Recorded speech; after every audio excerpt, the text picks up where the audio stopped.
All right, let's just jump right into this. Andrew Tate. Long time. I know, it's been a very long time. Very long time. Actually, I met you downstairs at the Ritz. Correct. George and I were engaged at the time. Yep. And I probably was very swept up in George and barely got time to talk to you, but I do remember you being very polite. So it's interesting to fast forward to today, and you were very much in the UK circuit. Yeah.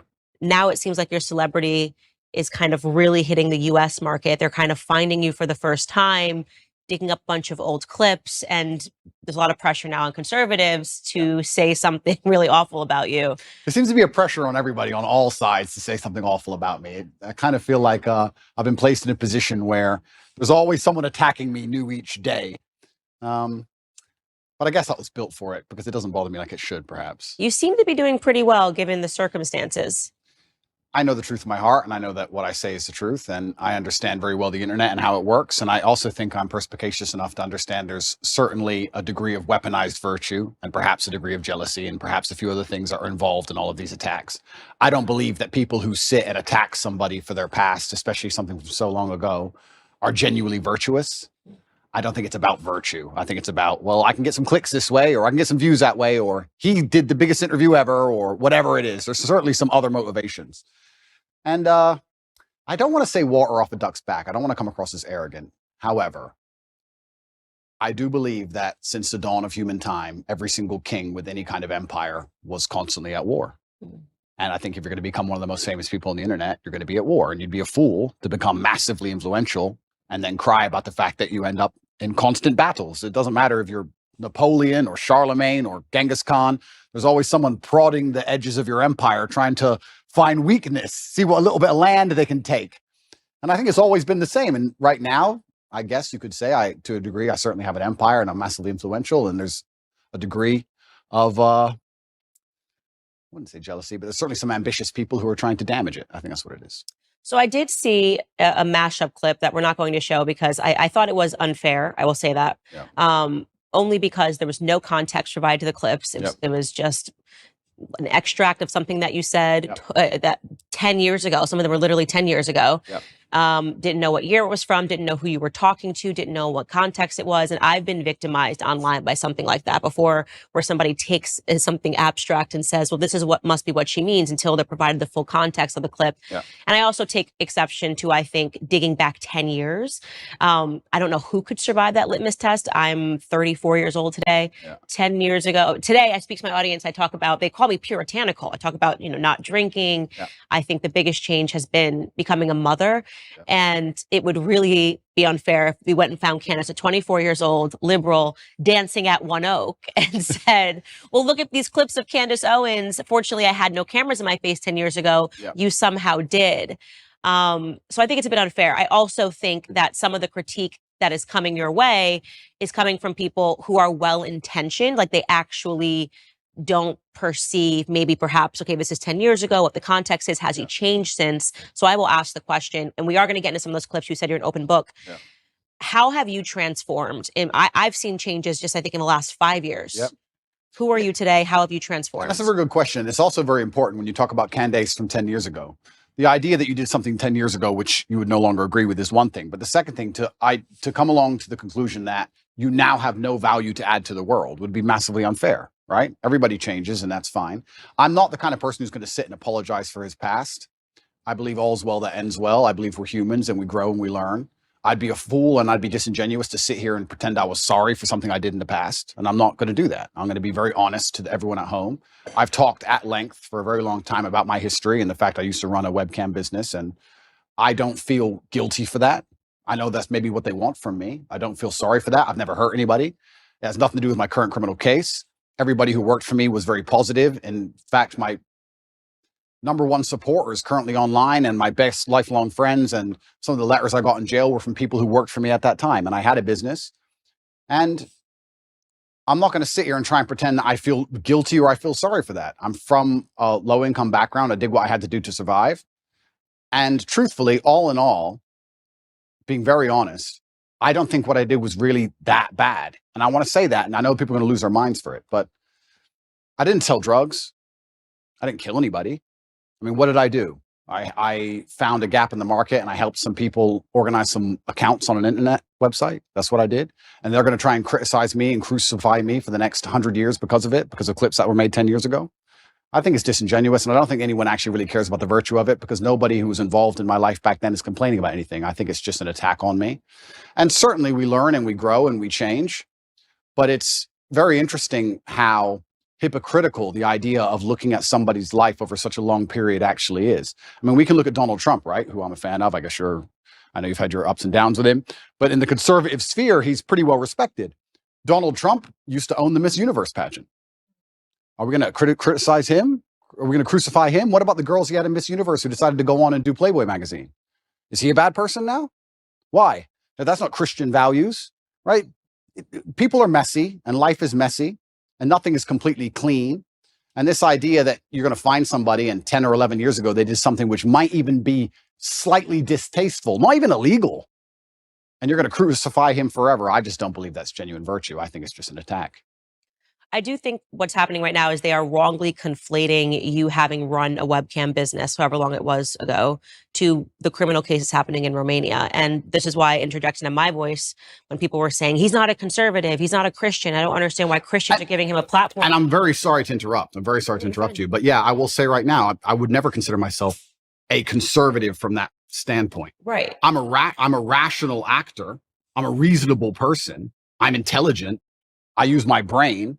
And I guess that makes me align with many conservative issues overall, because the other side have lost their minds. I don't wake up and stand there as a conservative figure. I don't consider myself a conservative figure. I've just ended up aligning with them on a lot of core issues because I'm a forward-thinking, rational person. But I'm certainly not I don't stand up and say, hey, I'm a conservative. I'm not interested in whether the conservative want to embrace me from that perspective or not. I have no interest in that. I wasn't even particularly political until my recent debacle, where I realized a lot of things about the world and how avoiding politics will not save you, unfortunately. Yeah, that's one of the things I pointed out. I said, he's never said he was conservative. He is not identifying as a Christian. So why are we suddenly using that as whether or not a Christian, a conservative can put him on a platform and talk about something that is relevant? And something that is relevant is whether or not you are being wrongly or unfairly persecuted by a government. Yeah. I have spoken on my platform after examining the charges against Harvey Weinstein. He's clearly not a conservative. He's about as far left as it really gets. Yeah. But that doesn't mean that I don't have an interest in whether or not he's guilty or not guilty, and whether or not he was persecuted because of a overtly political movement like Me Too.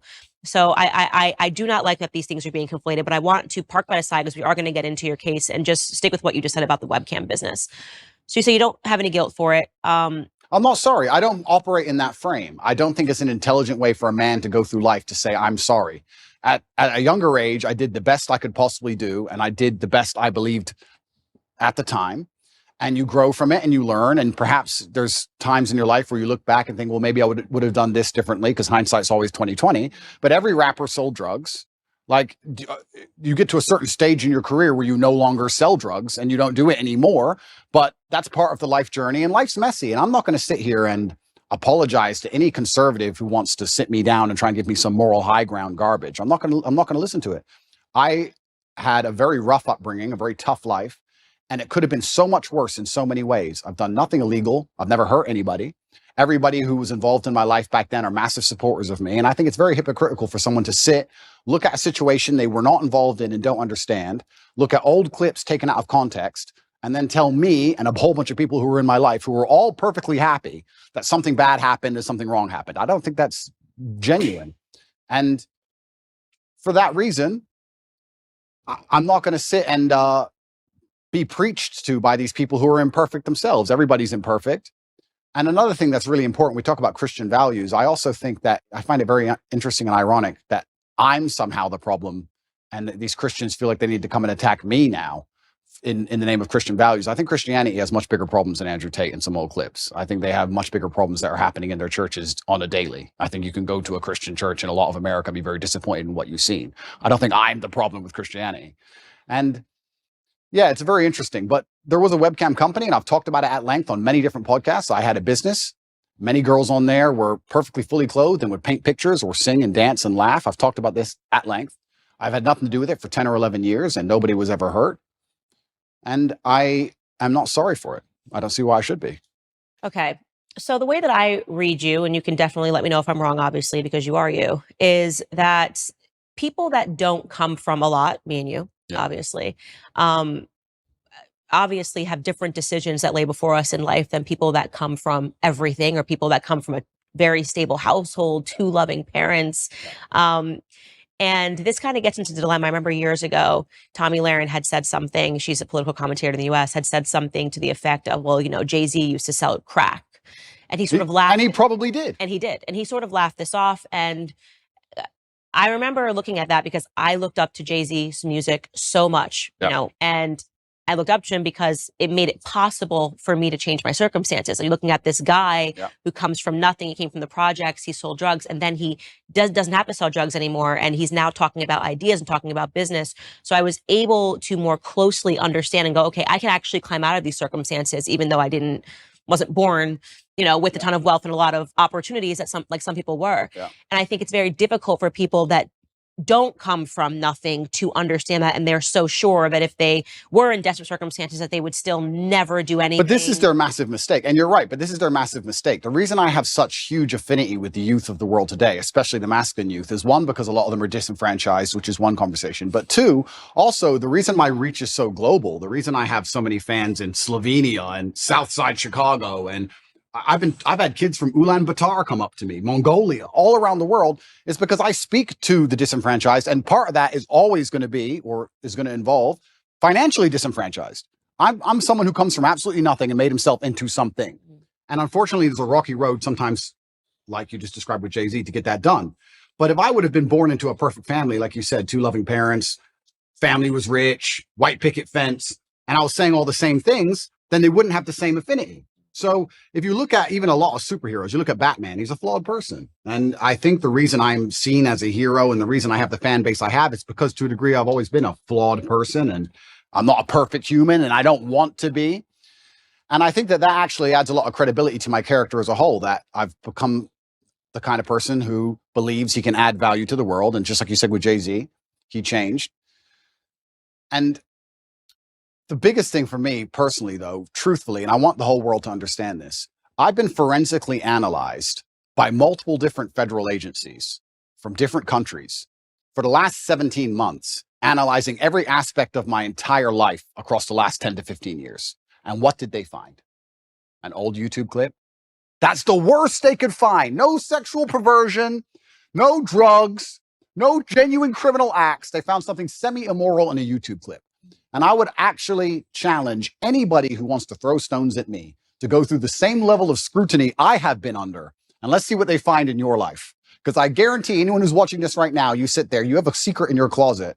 You have a skeleton that you don't want anyone to know about, and they would have found it. So what's the worst thing that they found about me, considering I've been the most attacked man in the world for 17 months? An out-of-date YouTube clip? An out-of-context YouTube clip? Is that the worst? I think it's crazy that people aren't even sitting there and going, okay, this guy's been absolutely attacked and from every single angle, and this is the worst they could possibly drag up. Right. So I agree with you. So the question I would ask you, though, and because obviously you've moved away from that business, the thing I find to be the most interesting about you is that younger boys love you. Yes. They absolutely, like the 12, 13-year-old, 14-year-old. I have not come across a 12, 13-year-old boy who's not just an Andrew Tate stan. Yeah. And I think it's remarkable. It gives you a lot of power. And I think this is perhaps the interest that a lot of people have in you is, what are you going to do with this power, right? You have all these boys, they believe in you, they stand up for you. And that is why it becomes important to state, I'm not sorry that I lived through this. I don't think I would say that I'm sorry for anything decisions that I made when I was young either, because this is the deck of hands that I was given. What do you want me to do? Yeah. But at the same time, I do try to, now knowing that I have such a following of a lot of young ladies that follow me, say like, listen, I did the idiot stuff, so you don't have to. Power and responsibility go hand in hand. And that's the thing that's so interesting, these out-of-date clips, and they want to talk about these things from 10 years ago. At the time when I was talking to camera, those videos were made for private circulation initially. Secondly, I wasn't trying to educate the world on anything back then. I didn't have the kind of power and influence I have back then. The way you say something to a video which has 50 viewers has to be different than the way you say something to a video that has 50 million viewers. Mm-hmm. Power and responsibility absolutely go together, and I understand that very well, and I understand the power I have. And I do believe I'm now an absolute force for good in the world, and I'm far more careful with how I'll project myself with certain ideas. Absolutely agree, completely. But that's the thing that's even so crazy about all of it. These old videos that everyone's so concerned about wouldn't even circulate if my haters weren't constantly trying to use them against me. They'd be disappeared into the history of the internet. I don't know where these things come from. I don't know where they were found. I don't know where they are. It's kind of crazy. A lot of people are making all these constant attacks on me, and I don't watch a lot of it. I'll have to be honest with you, Candace. I don't watch all of it, but a lot of the videos are so outdated. The only reason they even exist now is because my haters are so desperate trying to take me down. They don't have any concern for them being seen because they wouldn't be circulating them otherwise. So yeah, absolutely. Power and responsibility go hand in hand. And I do believe that I now have a huge platform, and with young boys, they're exceptionally interested in my case. I do believe to a degree I'm an anti-hero. I do believe to a degree that the harder I'm attacked, the more credibility is given to me in the eyes of my fans. I think that they see, everyone's out to get this guy. Everyone was out to get Batman. This kind of feels that way. And I do try and lead everyone down a good path and say extremely positive things. And I don't think anybody is finding any clips from the last 5 to 6 years which have anything negative in them. Right. I think you've changed. That's why I say over the last 5 years, I think there's been a seismic shift. And speaking to boys, the younger boys, I think one of the things that they're really suffering from, I get tons of responses rather unexpectedly whenever I talk about the topic of pornography on my show. And it's one of those things that, again, if you found Candace 10 years ago and you asked me about pornography, and by the way, this was actually implanted into my head from a health school, like from health education, where they would say pornography is healthy, people should watch pornography, people should engage in pornography, it's okay if you're in a relationship for you to watch pornography. And then I had a huge wake-up call when I spoke to Tim Ballard, he runs Operation Underground, and then I realized how closely pornography is related to human sex trafficking. Real sex trafficking, not TikTok sex accounts. Trafficking. And yeah, we should talk about that because they are kind of stretching the definition of sex trafficking. In your case, I've taken a look at it. And what's remarkable to me is the amount of young men, and I would say from the ages of 18 to 35, that write in and say how much they're struggling with porn, how much they're struggling with pornography addiction, how they feel that no person is talking about the ills of pornography. And so I just watched this clip of you this morning, sitting next to Adam, 22. You were ever interested in doing your first ever double penetration scene that me and Lena, I mean, I don't want to speak for you, but I feel like, yo, dude, would he be a suitable candidate? Would you, Andrew Tate, can I tap him in? I don't know. No. He looks built. Oh, yeah, can I fill in real quick? Andrew, you're out. Aiden, we canceled you. You're not in this conversation anymore. Fair enough. Go ahead, Andrew. Would you double penetrate her, bro? Would you do that, Andrew? Go ahead. Finish the answer question. All popped together, is that chill? There's absolutely 0% chance of that happening. And it's not because Lena is particularly unattractive. It's because she's married to Adam, and I have no interest in degenerate, pointless sex, and I have no interest in making a spectacle of myself or even just involving myself in anything which I deem to be overall haram and pointless. It's just not something I'd be interested in. There's not a single amount of money on the planet you could pay me to undertake. So you were very polite. I'm not going to be so polite. I thought he was an absolute degenerate. And I mean that the idea of having a woman making the vows that you make in marriage and literally offering her body as he did to you was a form of degeneracy. And you were being very nice and measured. And I think that for that moment, that was the best thing that you possibly could have done because she looked quite vulnerable. Lena, I think is her name. But how do you reconcile that now, right? You're in a circumstance like this. You're being polite. You did say I'm uncomfortable. You did say that I would never do this. And I think that was really important for you to say. But you're not the same person. I mean, how did you? Even reflecting on it. It's so disgusting. He offered you his wife. It is pretty disgusting, and it's also pretty misogynistic because he didn't ask her. He offered her. I felt sorry for her, so I was very measured with my conversation with them because I felt sorry for her. I could tell she was nervous. She was swinging on the chair back and forth. She didn't want to be there. She felt extremely nervous, and I think that only a coward would berate a very nervous, very scared woman, even if she did something which I personally disagree with, even if I think Adam is personally, he doesn't align with my morals, because she was so nervous and because she was so almost afraid she looked. And I think she expected me to go at her hard. So I just felt sorry doing it.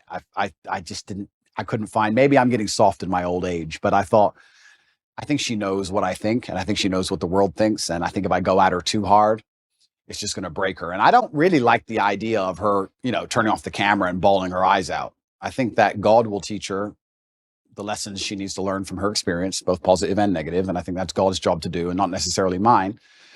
But yeah, it was certainly uncomfortable, and it shows how degenerate the world is becoming. And pornography as a whole is simply just, I think it's an effect. I think it's a tool which is used to ensure that the male populace stays as docile as possible. I don't think that any of the things that are happening to the male population are accidental. I think that keeping us as docile as possible is very interesting for the people who are in charge of the world, because we're the warrior class. At the end of the day, it's going to boil down to the men who are going to stand up and actually do something about anything at some point in time. So I think they like the idea of us being docile. And I mean, how much more docile can you get than a man sitting there looking at a screen, not even want to reproduce for real because he's just staring at a screen? And I think that's just the next stage in the slave mind. And it's everywhere now. Whereas, and this is something that my husband says, he doesn't have any social media because he's like, Instagram is pornography. I open my Instagram and I've got Emily Ratajkowski's butt cheeks. Yeah. And I'm not a man, so I don't have that same biological reaction to seeing it. But I can only imagine how difficult it is for a man when you open an app and you've got Kim Kardashian offering her body to Emily Ratajkowski. Even if you're walking down the street, I've realized even how desensitized I've become to pornography, because you see an ad for Gucci and for whatever reason, she's got to be completely naked while she's holding the bag. I remember in my lifetime, there were music videos that got censored or banned or can only be played after 10 or 11 at night. And if you watch them now, you'd be like, what? For what? What is that? A bikini? Like, it's nothing. It's amazing how quickly it has degenerated. And yeah, absolutely. And we're all degenerating with it. Like I've realized the fact that I don't have a reaction to seeing the half-naked woman holding a Gucci bag means that I have been desensitized to pornography. And I can only imagine what that does to men. Oh, completely. And but this is what the powers that be want. They want to make sure that the male populace is as docile as possible. And they do that with a large array of weapons. And they do that with a web of tools. And I believe that I'm the counter to that, which is the reason I ended up attacked in the first place. But unfortunately, when you buy into the slave mind programming, you not become the kind of man who can easily attract a woman, because you're not attractive to females as a whole. So how do you satisfy yourself? You end up sitting there staring at a screen, and they convince you that's a good life to live as a man, and that's perfectly fine and perfectly normal. And you don't even get to genetically reproduce. I do also, though, and I want to make this clear, I do believe in absolute and utter self-accountability as a man. I think as a man, everything that happens to you is your fault. Me going to jail was my fault. Me being attacked online was my fault. If all these bad things that happened to me, I will take responsibility for, even if I believe they were unfair or unjust. And I think that any man who's going to sit there and say, I'm struggling, he also needs to wake up and understand that if you're going to truly struggle to not click on a website, then you're going to deserve the terrible life you're going to live. And the devil or the matrix or whatever you want to call them are going to fill your life with temptations. They're going to fill your life with easy way outs that they're going to want you to take, because the good road is usually the hardest road. And if you're going to continue to fall for them, then you're going to have to suffer the consequences of that. So it's double-edged. It's certainly difficult that pornography is everywhere and men are struggling with it. But to me, what's even more upsetting is that these men don't have enough fortitude and enough mental strength to wake up and say, I'm better than that. Okay. But this is the thing, right? So I'm about to get started, Candace. Good, get started. This is the thing. But this is the thing, right? So when you attack a man's mental fortitude on one issue, you attack it on all issues. This is why it's done purposefully. To resist a slave mind, you need to be able to resist in the first place. How can you resist a slave mind if you have no physicality, you have no willpower, no ability to mentally resist anything? Well, then what you're going to end up doing, you're going to end up eating the bugs and watching the porn and sitting in front of your computer. And that's what they want from the people. So I think that it's actually all very interconnected. People come at me with the porn problem, and I get the same thing. Guys say to me all the time, hey, what are you going to do? What should I do? I struggle with pornography. And I say, that's because you have nothing else in your life in order. If you were in good physical condition and you had the money you were supposed to have and you had the mentality you were supposed to have, you wouldn't need it. So the reason you're so addicted to porn is because everything else in your life is a failure. And yeah, it's certainly a complicated issue. It's a difficult one. And this is why they fear male agency so much, because when men truly wake up and decide to be the best versions of themselves, they're hard to control, because all these control mechanisms fall by the wayside. They don't want the porn anymore. They don't want the antidepressants anymore. They don't want the garbage anymore. And now you have a whole bunch of men who actually want truth and honor and respect, and they want to live for something. And then what are they going to live for? They're going to want to be brave. They're going to want to do the right thing, regardless of how dangerous it may be for their own personal circumstance. And that sounds like a difficult population to enslave. And that's what's scary. So how do you reconcile, first off, how long ago was your webcam business? Yeah, so I stopped having any involvement with it. I think 8 to 9 years ago, I stopped. It was a long time ago. It was at the early stages of the internet. And I'll explain it one more time for people. I've explained it already at length, but I'll explain it from the beginning. I had a company. I was fighting at the time. And on a side note, I actually want to make this clear. We talk about things people have done in the past for money. I beat people up for money. I hurt people for money. I don't often tell people this, and I think it's the first interview I've mentioned it in. There's a person who can never walk the same again because he fought me. I've had 87 professional fights, and I did my best to kill people. You're going to sit here and talk about what I did for money. I literally hurt people for money. And so I'm not a perfect person. I'm not sorry for my kickboxing career or my cage fights. I'm not sorry for any of it. I had bare knuckle fights. I'm not sorry for any of them, right? I was a person who had to pay the bills. I lived the life I lived. I used the tools I had. And I ended up opening a webcam company where girls would sit on a laptop and they would talk to guys on the internet for money. That's what they would do. The girls would sit there fully clothed or a bikini. Some of them would paint pictures. Some of them would sing songs. It's very similar to Twitch is now. Twitch is almost more sexual than the sexual websites were back then. I helped the girls set up accounts. We worked together. I helped them become as popular as possible. And everybody made money and everybody was happy. And nobody is complaining about it. Nobody's upset about it. None of the girls who worked for me are upset about it. The government aren't after me for it. It's perfectly legal. Nothing's wrong with it. There's just a whole bunch of people who now think that they can take the moral high ground against me because I previously ran this company. And I think I can anticipate the question you're going to ask. How do I reconcile with the fact that I used to produce pornography or degree pornographic content? Now men are writing to you like, how do I? And now men are trying to escape it. Yeah. That's a really good question. There's a few different ways I can answer that question. I think the first way I'll answer it is if you own a liquor store and an alcoholic comes in and you refuse to sell him alcohol, does he stop being an alcoholic? No. He just goes and buys from someone else. So that's the cop-out answer. The cop-out is, well, these people who are addicted are always going to be addicted regardless of whether I did it or not. So that's the cop-out answer. But the second answer I can give, which I think is more detailed and probably more nuanced, is one, I intimately understand the relationship between men and these websites. I've had and seen men give away their life savings to girls they've never met. I've watched and I've seen it. And I actually think a lot of the insights I give, a lot of the things I tell the world about the male mental health crisis, about men being so constantly lonely, about how important it is to build yourself into a high value man, about how money alone is not enough. I explain all these things. A lot of these are lessons from the webcam days. I saw dudes who had a whole bunch of money, no other attributes, and they ended up on these websites spending hundreds of thousands of dollars because they didn't have anything else. So I think I learned a lot of important life lessons, and I do my best to try and pass them on to people. But I guess also, and this is the final answer I want to give about this whole subject, is that I do think I can take the question you're asking and reverse engineer it and use it against the people who are trying to attack me for it. My answer to it would be, how do you sit and want to criticize me for being involved in the production of pornography 10 or 11 years ago if you're involved in the consumption of it? Because you're creating a market for it.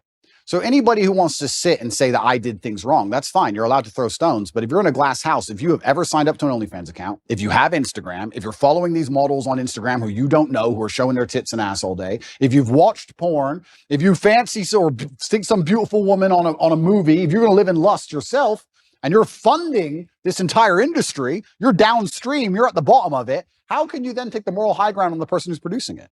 That doesn't make sense to me.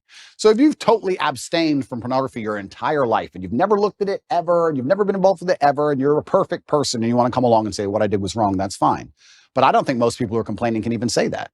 I don't think they can. And I will once again state this, and I state this as a matter of almost fact. The level of investigation I've gone under, the level of forensic investigation my life has been submitted to, most people don't understand. Most people have never been through what I've been through. They've not had their entire life forensically analyzed, every word they've ever said, everyone they've ever spoken to, every WhatsApp chat, everything, head to toe by federal agencies for the last 10 years. And the most they come up with is that I ran a webcam company, which I've already admitted to. That's it. Take these people who criticize me and see how many porn websites they've been on. Get their laptops, see the they've Googled, see who they've spoken to. Like, it's all massively hypocritical. I do understand that some people would hear that and go, oh, he's a bad person, etc. I don't think I was a bad person. I never hurt anybody. I think I could have done much worse things. I know many people from my circumstances who did many things worse than what I did. And all in all, I'm not going to sit and pretend I'm sorry for something I'm not sorry for. And I just want to make it clear to the world that, like you said, people come from different backgrounds and people grow and people change, etc. But I also look at the world in a different way. I think that we're all constantly doing our best. I think I'm doing the best I can right now. When I'm 55, I might watch this interview and think I'm an idiot, right? And I think we're all constantly doing our best. And I did the best I could do at the time. And I don't think it makes sense for me to hate past me for doing his best. I just don't think that's a very constructive mindset. Yeah, I think it's really important for conservatives, people that identify and say, I'm a conservative, to recognize that the people, it's not people that are perfect that are bringing people over to our side. I was not brought over to conservative principles by people preaching at me and telling me how perfect their lives were. It was actually people that were much more broken that led me here. Which is fascinating. I got interested in business because of Jay-Z. Yeah. I criticize him all the time now about things that he does. But you're not. I got interested, in Kanye West, him doing a Christian album and things of that nature. You need people that are flawed. You need people that are real. This is the thing. I'm not particularly political. I didn't consider myself particularly political, but it looks like I'm kind of ending up there. And like I said, I'm a realist, which puts me on the conservative side, and I'm not stupid. And I understand very well about the world and propaganda and what they're trying to do to us. So you end up being a conservative by default. But you're a real person if you have flaws.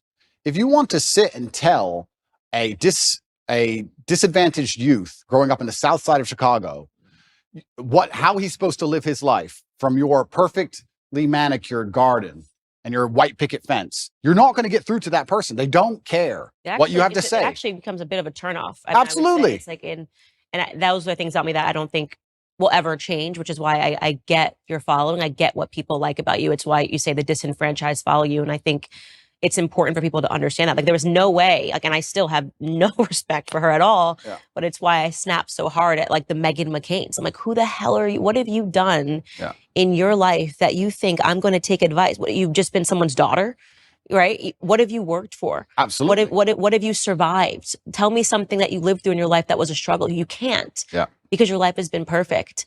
And so I think it's so foolish to think that I'm going to take a lesson, that I'm more likely to take a lesson from a Meghan McCain, who I don't even think is a conservative. I think she's just a rich girl and got rich in way worse ways than you got rich. What was daddy doing overseas? Yeah. And that's a really amazing point, because we can also look at that, right? Conservatives will sit here and attack me.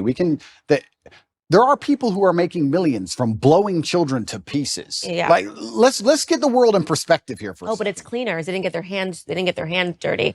Of course. Yeah, I totally agree with you. And that's why I am never the first to bark when someone is suddenly assessing someone's entire life. I'm like, look at you are literally built on the backs of dead Iranian children. Absolutely. And I'm standing up here also, and I want to make this very clear. Like, I've not tried to avoid this judicial process. I've not tried to run away from anything. I'm standing here saying, if I've committed a crime, put me in jail. And if I haven't committed a crime, what can you say I've done?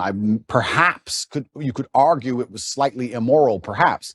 But I also, to a degree, maybe I'm a libertarian, I think if 20 people or 30 people get in a room and they all agree to do something and it makes them happy, then they should be allowed to do it. If nobody's hurt, nobody's upset by it, then they should do it.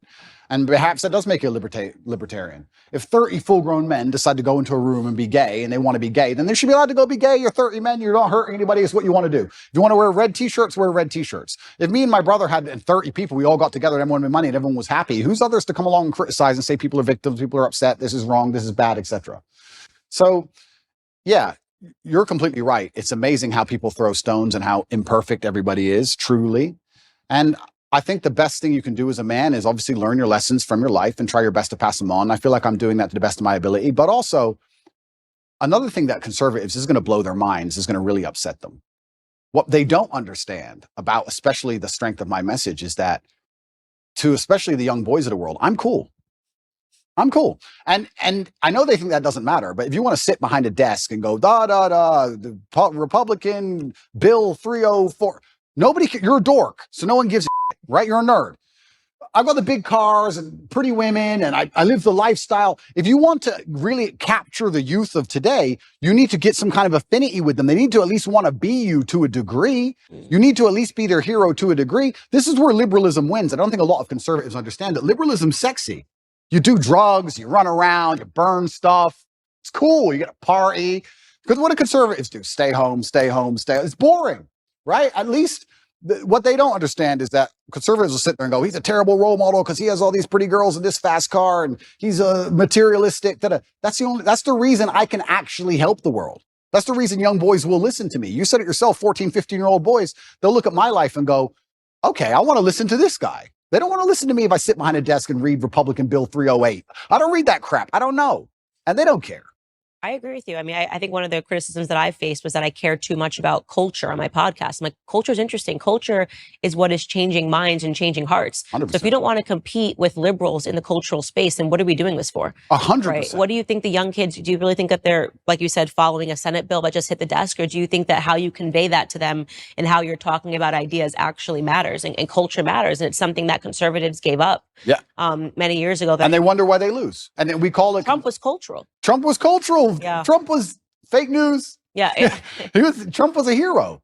And to be a hero, you have to be attacked and you have to be an imperfect person. And that's the reality of the world. And culture is super important. And you're right in regards to conservatives giving up. I'm trying to think of conservative culture now. I mean, I like to think that we're making degeneracy unpopular. I like to think that there are some good voices out there that is making God cool again. I actually like to believe the pendulum is swinging. I do believe it. And I see it online. And it's a combination of so many small things coming together almost in perfect timing. But it is cultural. You need a cultural shift that moves away from this insanity.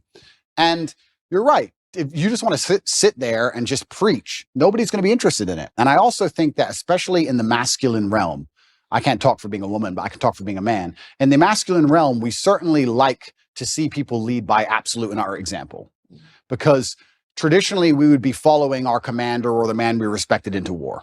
So we'd like to know he can at least fight. You like to see he's at least brave. You like to see him lead by example. And I think especially if conservatives want to win the culture war, then they need to lead by example. If you're going to be a conservative preacher and you want to tell men about how they should live their lives, you should be as strong as possible. You should look in shape. You should be big. You should show you're motivated, you're disciplined. You should absolutely, of course, we all have vices, but you should be very disciplined with your outlook. You should make it very clear to the outside world that what you've done wrong, what you haven't done wrong, you should take accountability. I think you need to lead by example. I don't think you can preach to men. I don't think you can preach to young boys. I think that's the reason why they don't do so well in school in general. I don't think that's the reason why they're disenfranchised. I think you need to just lead by example and let them follow. And I feel like I'm kind of doing that by just standing up and saying, no, this is who I am and I'm unapologetic for it. And this is what I've done. And this is what I intend on doing. And I'm going to try and save the world. So I want to shift gears here and talk about your dad, because I'm quite fascinated by your dad. He passed recently. Yeah. How many years ago? 9 years. 9 years ago. Yeah. But wow, just wasn't at all what I was expecting. A chess champ, served the country. His name was Emery. Yeah. Really interesting to talk about just, I guess, your upbringing with him as this chess champ. How did he get into chess? Yeah, I do believe I had the best father on the planet. A lot of the things I regurgitate are regurgitated from him. A lot of the things I say, he literally said to me line for line. I believe that he was very morbid in his approach to life, and he wanted me to understand that he will not be here forever. And he wanted me to understand that when he is gone, I had a duty to fulfill. He talked about dying a lot, which I guess is kind of unusual, but he would, even though he was relatively young. He died when he was 58. But he was a chess professional. He was a professional chess player. He was one of the best chess players in the world. And what's most interesting about him is he almost predicted the future absolutely and utterly perfectly. He was talking about the Ukraine-Russia war back in 2013, and he was talking about how the gay people can't have children, so they're going to come for your children. Trust me, that's what they're going to do. The children are next. Like, he'd say all these things back like 10 or 11 years ago, and I'd be like, all right, Dad, you're a bit crazy. Calm down. But I guess when you're a chess player, you see the future. And he raised me with absolute accountability, and he certainly raised me and Tristan to be. He understood what the world expects of men, and he raised us to be strong. And even when we were in jail, my mother would call, I'd speak to her on the phone, and she'd say, how are you doing? And I'd say, oh, don't worry. And she would say, yeah, Dad raised you for this. Like, we were always raised to be warriors. So I don't think I could have possibly ever had a better father. I'm going to miss him forever. And I think the best thing I can do is be the best version of myself to give honor and respect to him. And I think that's the best thing. Where did he pick up chess? It's quite unusual. He's American. He was American. Yeah. Black American. Yeah. I don't know too many Black American chess players, full stop. Yeah. Where did he pick up chess? He taught himself. And he taught himself, and he just read a couple books. I think he read 3 chess books and ended up being one of the best players in the world. And it's incredible. It's incredible. But it's actually interesting when you talk about, we were just discussing affinity and how people are imperfect people and how it allows you to actually teach things better. My father, towards the end of his chess career especially, made most of his money teaching chess in inner city schools because he's a big Black guy. Mm-hmm. So the children would be like, okay, I'll listen to this man. You're right. So it's amazing how affinity is real and coming from a certain socioeconomic background is real. And, you know, we all talk about how ridiculous racism is, but also to a degree, pattern recognition is real. I look like him. I can be like him. These things are real. So yeah, he did fantastically well in terms of teaching, especially disadvantaged children. And he taught himself, and I wish I had his mind. I'm not nearly as intelligent as he was. I wish I was. Be real smart to be a good chess player. You've got to be better than smart. I actually think you go beyond the realm of smart into I wouldn't say he was on the spectrum, but you certainly get to a new level of socio interactions. Do you understand? I'd go to chess tournaments when I was a kid, and everybody there would be a world level chess player, and everyone was a bit strange, a little bit. I don't know if it's like that anymore. I see the chess communities now moved online. There's a lot of them playing online, and they seem a lot more normal than the grandmasters I remembered. I remembered old grandmasters, half drunk, ex-KGB, shaking at the board. Yeah, like it was a bit different back then. But yeah, I wish I had his level of intellect. He was certainly the smartest person I've ever known. And even when he died, I got endless emails from people I'd never heard of who just said, I worked with your dad, and I don't think you understand how smart he was. He served America, yeah? He served America. He was in the Air Force, and he was a linguist for the CIA. He joined the Air Force and ended up being a linguist for the intelligence. What other languages did he speak? He spoke Russian, German, Spanish, and English, but officially he was supposed to speak Russian. He assimilated Russian in 2 weeks. I think he holds the Air Force record. Okay, so he's very smart. Yeah, super ridiculously smart. Yeah. I got an email from somebody when he died, and they said that, I just want to send you an email. You don't know who I am. I'll serve with your father in the armed forces. You tell everybody your dad was smart, and they're not going to understand how smart he was. And I want to give you a quick story. I was living with a Russian woman, and I already spoke Russian conversationally when I began the Air Force training to learn Russian. Your father knew nothing, didn't know the alphabet, didn't know nothing. And within 2.5 weeks, he was correcting everybody, including the professor on Russian. Yeah. So like he just read the dictionary. I saw my dad sit there and read a dictionary, just read it.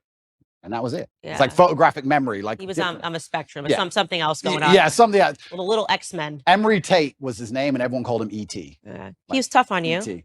He was certainly tough on me, and I can't express enough how grateful I am for that. We live in a world now where I'm going to say that my dad hit me when I made a mistake, and everyone's going to lose their minds. And they're going to pretend I was somehow abused and that somehow my childhood was terrible. And I could not if he was come down to earth today, I would shake his hand and say, thank you for absolutely everything you gave me, including discipline, including understanding that in the harsh realities of the real world, there is a line. And if you cross that line, violence appears. That's the unfortunate reality of earth. There's a line. And if you cross it, violence will appear, either from a cop or from a guy on the street, or from someone you don't like, or even a friend will turn on you, whatever. There's a line that shouldn't be crossed. And I learned that from a very young age, and I'm very thankful for that. I'm not sitting here saying a kid should be abused. There's a difference between abuse and discipline. Of course, everyone with a brain understands that, but he was extremely tough on me. And if I could change anything about my childhood, I'd only wish he was tougher, because life's tough. Life's hard. And I think that the best thing you can possibly do as a man is prepare for the endless difficulty that's going to come your way. There's no way out as a man. You're either going to have a very difficult life to become somebody important, or you're going to suffer the difficulty of being invisible. What do you want to do? You want to be invisible and just hide and work in Starbucks and never have a girlfriend who truly loves you and nobody care if you live or die? Or do you want to go out there and be top G and be the most famous man in the world and have government agencies trying to lock you up for no reason, putting you in a dungeon? You have to make a choice. It's going to be difficult either way. So I think if you have a son and you're not preparing him for absolute difficulty, you're doing him a disservice. I think that's what has to happen as a man. And I've said this many times before, but I'm going to say it again. I don't think many people understand exactly how competitive the masculine world is. Men are constantly in competition with each other. We always have been. We used to go to war and fight and kill each other. I guess in some places we still do. Maybe that's calmed down a little bit. But in the masculine world of today, everybody is constantly competing for everything. The car that you want, other people want. The woman you want, other people want. The house you want, other people want. You're competing to have all of it. And how do you do that? You do that through status and money and influence and power. It's war. I don't think many women realize that when two men even meet each other for the first time, it's like an unspoken, maybe tiny bit at the back of the mind. There's a tiny analysis of, could I fight this man? Yes. That's real. It's super real. You go up and say, hello. He's more than a one-punch issue. It's it. Oh, he's one punch. He's one punch. He's 3 or 4.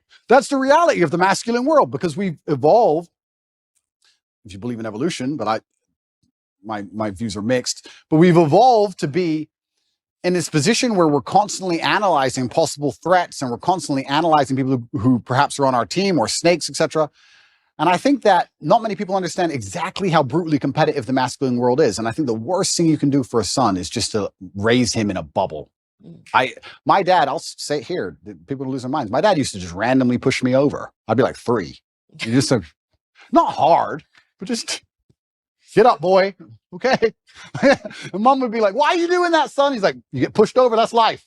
My mom hated that she did that to me. But yeah, I can give him nothing but praise. I'm really so thankful I had the upbringing I had. Do you think he's proud of you? I'm certain he's proud of me. And it's amazing how much strength I can get from that. It's amazing how much strength you can get from knowing that your ancestors are looking down on you and you're doing your absolute best. I also believe that God can be proud of you when you do your absolute best. And I don't think many people genuinely do their best in the world anymore. When I say do your best, people sit and go, oh yeah, okay. No, when's the last time you actually did your best?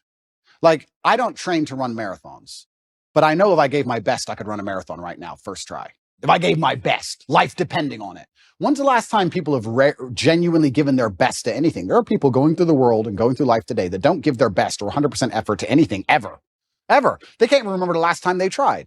So when I'm sitting in a dungeon, I'm sitting in a Romanian jail cell, I understand that it is a chance that God has given me and my ancestors are watching for me to do my absolute best and to show to them that I am the man I say I am.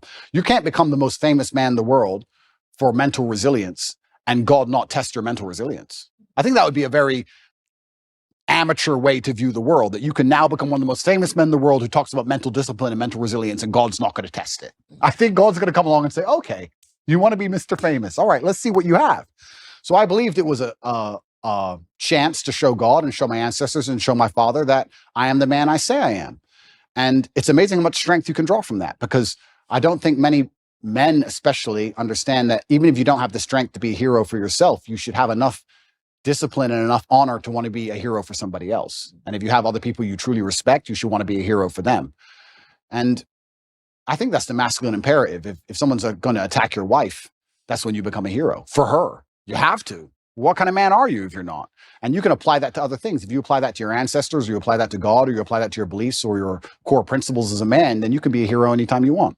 So it's so funny you say that, because it really does. Everything goes back to biology. I think about this all the time. No matter how much sociology is behind everything, telling men to act like women and women to act like men, at the end of the day, women want a masculine man. And when they don't have a masculine man and they beat their man into submission, they're not attracted to them anymore. When it's a tail in between, it's just not attractive anymore. And I used to made me think of this boyfriend that I had when you were talking about, just defending the realm, this sort of responsibility that men have. And I remember sitting there realizing that I had to break up with him, because I thought that if somebody burst through the door with a gun, I was going to have to be the one that would have to defend us, because he was just such a flower. 100%. And it's in society is yet blaring at men to do the opposite. And they're trying to confuse us. This is why I think you have a platform. This is my whole theory that I built in my head about why you have a platform, is because Lena Dunham came before you, right? And I think that for years, men were told to act like sissies. Yep. Men were told to put your tail between your legs. That was the message, the agreed upon message that came with, Hillary Clinton running, the Me Too, all of these things where men were basically told that if you have a masculine instinct, you're guilty. Yep. And then inevitably, because there is an equilibrium in this world, because there was Lena Dunhams, because there were the Taylor Swifts, because there was the girl squads, eventually what would have to happen was that it was going to have to be evened out by someone saying, no, F that, be a man. Yeah. And I don't feel guilty for being a man, and I don't think any man should. No, I don't think so either. And I think that the most annoying thing about all of this is just how genuinely hypocritical it is, because there's all this feminine movement and we don't need men and men don't matter, etc. That's music too, men ain't the whole, it's a agreed upon message that men suck. Absolutely. And it's only in the most favorable possible circumstances where females will say that. And that's what's so disingenuous about it, because as soon as things actually begin to get hard, the closer we get to the realities of life, the closer we get to the unfortunate circumstances of the world, and they exist in many places, the faster you'll see people look for traditional masculinity to protect them. So it's not even like it's a genuine belief. That's what's so upsetting about it, is that it's just, I don't know if these people are delusional or if they're deliberately hypocritical. I'm not sure which one it is. I think they're brainwashed. I think it's a two-prong approach. I think it's the cultural messaging, and also in the education system, they're actively learning that this feminism is what you need to aspire towards. Like when you get out of school, women, you should want to compete with men in climbing the corporate ladder. Yeah. I actually think there's a mass brainwash that's taking place. Oh, completely. They want to neuter men, and the way you do that is to empower women to a point where they're now the dominant power, especially in the Western world. I believe we live in a matriarchy. I don't believe it's a patriarchy like we're told it is. I actually believe it's the other way around. I can't think of a single law that benefits men over women, but I can certainly think of some that benefit women over men. Mm-hmm. I think it's very dangerous to be a man in the world today. I think that if women want to destroy a man, it's extremely easy to do. We can look at my current scenario and situation I'm in, and many other men are in the same scenario. I can't think of many examples of a man falsely accusing a woman of something and her losing her entire life, where I can certainly think of ones the other way around. So, yeah, they want to turn men into eunuchs because their intention is to make us all slaves. And I say that and it rolls off my tongue and people just hear it and they don't actually think about what I'm saying. Their intention is to turn men into eunuchs because they want to make us all slaves. I want you to actually understand exactly what I'm saying to you, because at the bottom line of revolution has always been young military age males, and they don't want them to have enough balls or enough forward thinking or even enough care for anything outside of themselves to do something about it. Another thing people don't understand is that a lot of these attacks and a lot of things they're trying to do with the culture, especially, they're trying to inject such innate selfishness inside of people that they don't really care about anything that happens outside of themselves. Because then it's very difficult to give a shit about your community. It's very difficult to have any kind of genuine care about your town or your country or an issue. No, they just want you to be self-absorbed, semi-depressed, because depressed people don't fight that hard, watching porn, living inside of your own mind, convinced that somehow you're oppressed for some reason, on the internet typing tweets. That's what they want you to do. And they're going to try and keep you there. And genuine masculinity, yeah, to a degree it's protective, and to a degree also it has parameters. You can't be a man who doesn't say no. You can't be a man who doesn't have standards for himself and for people around him. I'm got labeled as ultra misogynistic because I believe that a man should have standards in his relationship. I believe a man should avoid dishonest people, male and female. You should avoid, if you're a dishonest person, if you lie, if you're going to deceive me, it doesn't matter if you're a man or a woman. I don't want to have anything to do with you. I was sitting talking on a panel show saying that women who are dishonest and promiscuous are not the kind of woman I'd ever want to associate with.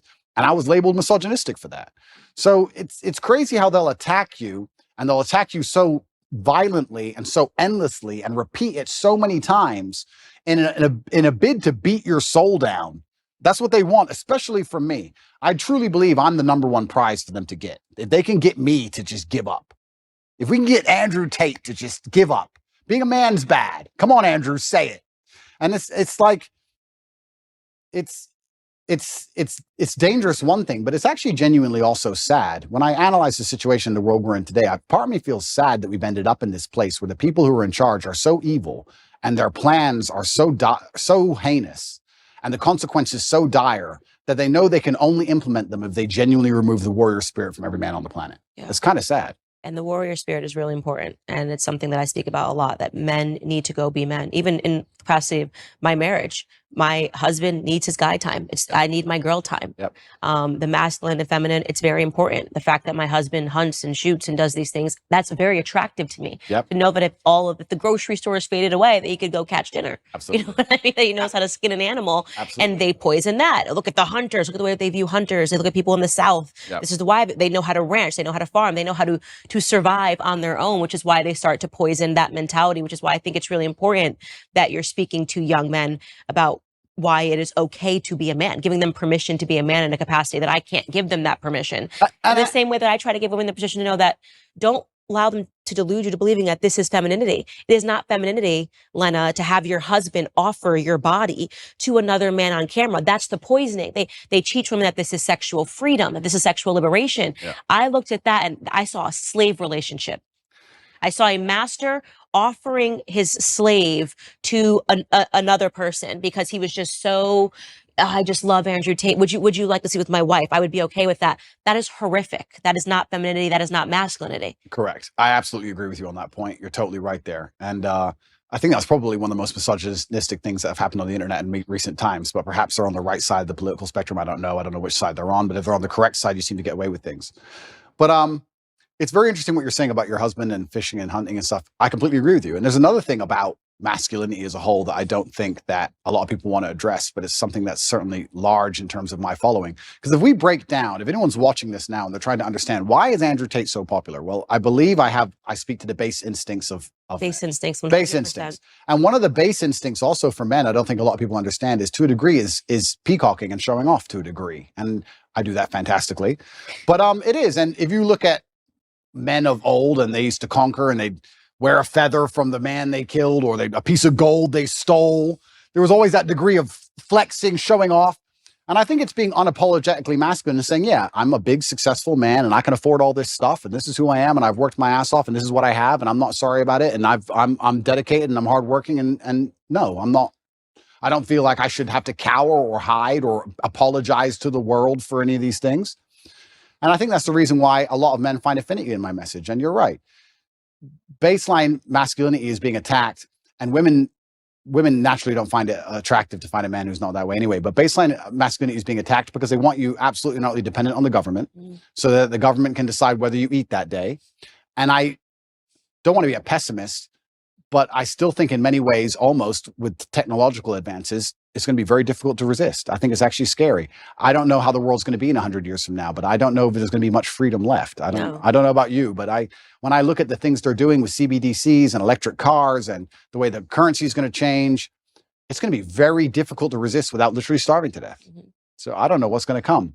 So learn to farm. Learn to farm. Hunt, That's learn right. To shoot. Don't let them convince you that's somehow racist and sexist and backwards and veganism. Like, you better learn to do all of those things. Because we need men now more than ever, right? Yeah. And also I do believe, and this is going to get me called misogynistic, but I'm going to say it anyway, I do believe we need masculinity, especially in the households, because I believe that women are more emotionally led and men are more logically led. It's true. And I think that the propaganda machine and the news machine primarily uses emotional arguments as opposed to logical arguments. And women fall for the emotional arguments. Fall for the emotional arguments. So if you have a woman who's in charge of the household and her man can't resist her commands, and they put on the news, be afraid, COVID's going to kill everybody. She gets afraid. Now you have a whole household of people with masks on, 8 vaccines, and down the insanity hole. Whereas a man with logic would sit there and do exactly what I did and say, look, all right, let's calm down for 2 minutes. Let's just wait, because the news lies. So let's just wait till Wednesday before we start taking injections. Let's chill. So I think also masculinity is needed, because what they're going to do when they try and make us all slaves, they're going to use emotional arguments. And they're going to come along with, I was talking about COVID with someone the other day, and we were saying how insane it all was. And I said, imagine how insane something like COVID will be once the police force are robotic.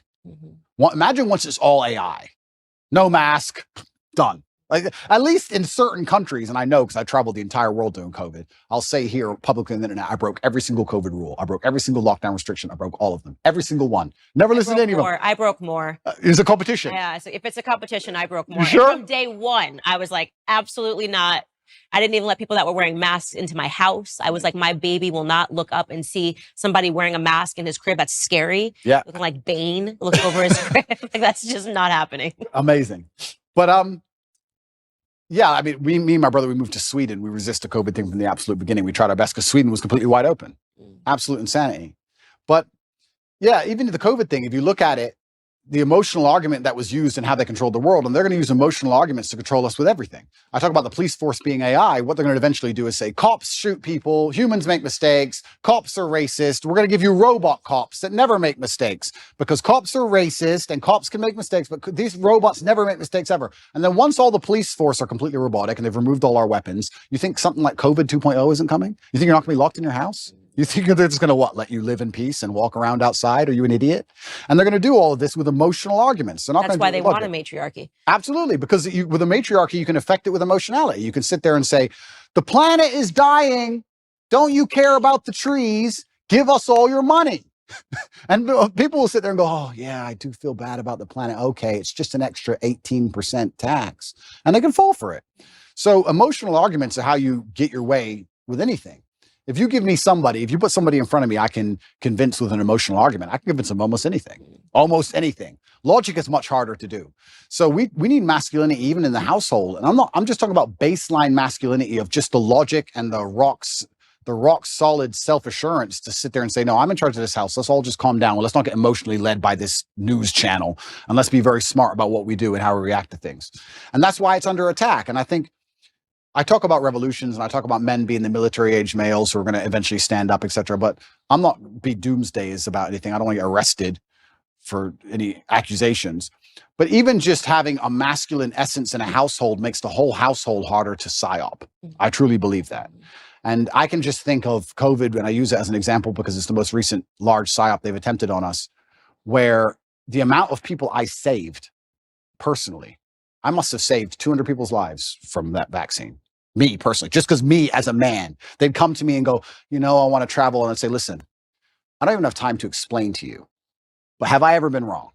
No, don't get it. Okay. A year later, they're like, I'm so glad I didn't get that. I'm like, I told you. Like, it's amazing, like what a masculine essence can do. So that's another reason it's under attack, because if they can remove the masculine essence from society, well, now you have a society. Imagine a society where you can control purely with emotional arguments. We're almost there. We are in a matriarchy, and this is why they accuse me of being an internalized misogynist, because I'm able to think through and acknowledge the flaws of what happens in society when women get power. And if you want to know what happens, look around you. Women fall for emotional arguments the entire time. Show us a commercial, show us. It's so sad. And before they get to the rational aspects of it, they're already invested emotionally. And I think that virtually every societal ill that we are facing today is because of women. And I think the greatest recent example of that is the Bud Light controversy, because, trans people were just playing dress up as women, invaded every women's space, and women said, oh, but I feel bad because it's how he identifies at the inside, without thinking through the fact that you're quite literally disappearing yourselves, right? Absolutely. You're quite literally saying, I will cease existing before I let this grown man who's wearing a wig have a bad feeling. That's insane. That is a patently insane emotional conclusion to come through. Yeah. Then Dylan Mulvaney sipped one beer, and Kid Rock was out there with an AK and Bud Light collapsed because men said absolutely not. And I give that example because women need to realize how backwards it is that it took men to stand up to say something was wrong when it was so obviously patently wrong. Yeah. Nobody cared for years until men stood up to it. So yeah, completely, because it's emotional arguments. And if we also analyze, there's certain things that women can do so much better than men. I said this the other day. I was saying to my brother had his daughter here and my niece was here. And I said, isn't it amazing? I found this amazing. I said, isn't it amazing the patience a mother has with a toddler? I'm like, she's been listening to Peppa Pig for 4 hours. I would lose my mind. I couldn't do it. I simply couldn't do it. So women have this emotionality, which is so fantastic when it's properly used, when it's put in the place it's supposed to be. I would never drop my child off to a daycare full of men. Would you drop your 3-year-old child to a daycare run exclusively by males? No. It'd be weird. It's just something about it is weird. I wouldn't trust the men not to lose their temper with the kid. I wouldn't understand why all these men want to be around these children all day. It would be a very weird scenario. So we all understand innately our gender roles, innately on some level. So women have a fantastic superpower when it's properly used. But like everything on earth, if you have a superpower or any kind of power at all and it's put in the wrong direction, it can be destructive. Water, if it's going through a dam, can power a city. If it's not going through a dam, it's a flood. So we have all this emotionality put in the wrong direction, and now they're in positions of power or whatever, or they're controlling the culture, or they're controlling how households are run, and they can fall for these emotional traps, these very simple, basic emotional traps. It's for grandma.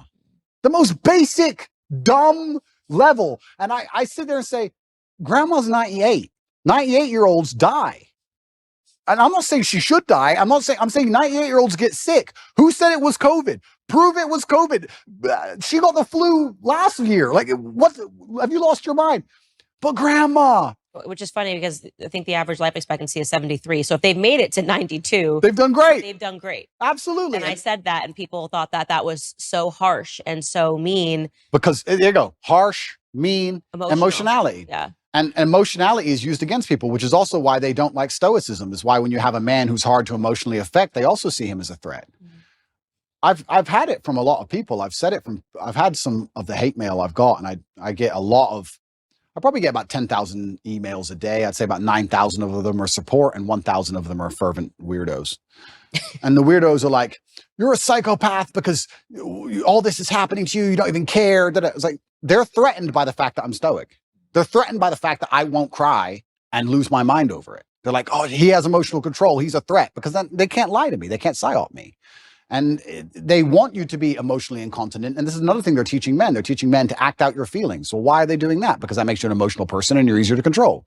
They don't care that that damages society by extension. Because when you tell men to act out their feelings, that's why you get school shooters. That's why you get rapists. That's why you get murderers. Why does somebody murder someone? Because he's mad. He's acting out his feelings. He's not a very stoic person if he goes, I hate you, bang. Right? So they're teaching all this emotional incontinence in men, trying to pretend they care about society. It's destroying society in real time. They have no interest in actually preserving anything that's important about masculinity. And the only reason they're doing it is because that allows them to use emotional arguments. Now they can sit and say, okay, these men act out how they feel. So let's make them angry and they might riot.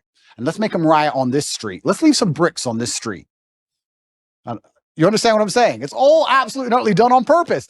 And it's kind of amazing to me that nobody sits there and understands the best way you can rebel against the slave mind and resist the matrix is just to be the kind of person who uses logic, is stoic, is emotionally controlled, is physically strong because a strong body is a strong mind, who refuses to be told or labeled as something. You can't label me as a depressed person. You can't label me as some kind of disease or some kind of personality disorder. You can't label me a color. I'm Andrew Tate. This is who I am.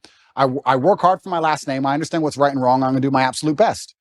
And that alone in and of itself is an act of rebellion against these people. Society really started going down the drain when we started getting into mental health awareness. And this is maybe one of my most controversial viewpoints, but I say it over and over on the show. Everybody needs a therapist or talking about their feelings. The truth is that every feeling you have isn't valid, doesn't need to be explored. Sometimes you just have a wacky feeling and you just let it go. And because my grandfather was such an impact on my life, strongest man that I've ever known, didn't shed a tear at my grandmother's funeral. They were together from the time he was 17 years old until her dying day. I'm certain he collapsed when he got home. Yeah, of course. But this traditional display of masculinity, in my grandfather's perspective, that a man needs to let it die in his chest, before displaying this emotion, had an impact on me. And when I see, I guess to give a cultural example, someone like Prince Harry, on TV, with his arms like this, breathing and showing what he learned in therapy, it makes me want to die a little. Completely. It makes me want to die a little when I see men acting like this. Completely. And that's controversial because they're supposed to say, oh my God, he's so brave. It's so stunning. Like he's showing this side of him. Everything about Prince Harry, to me, is what a man should not be. Right? Absolutely.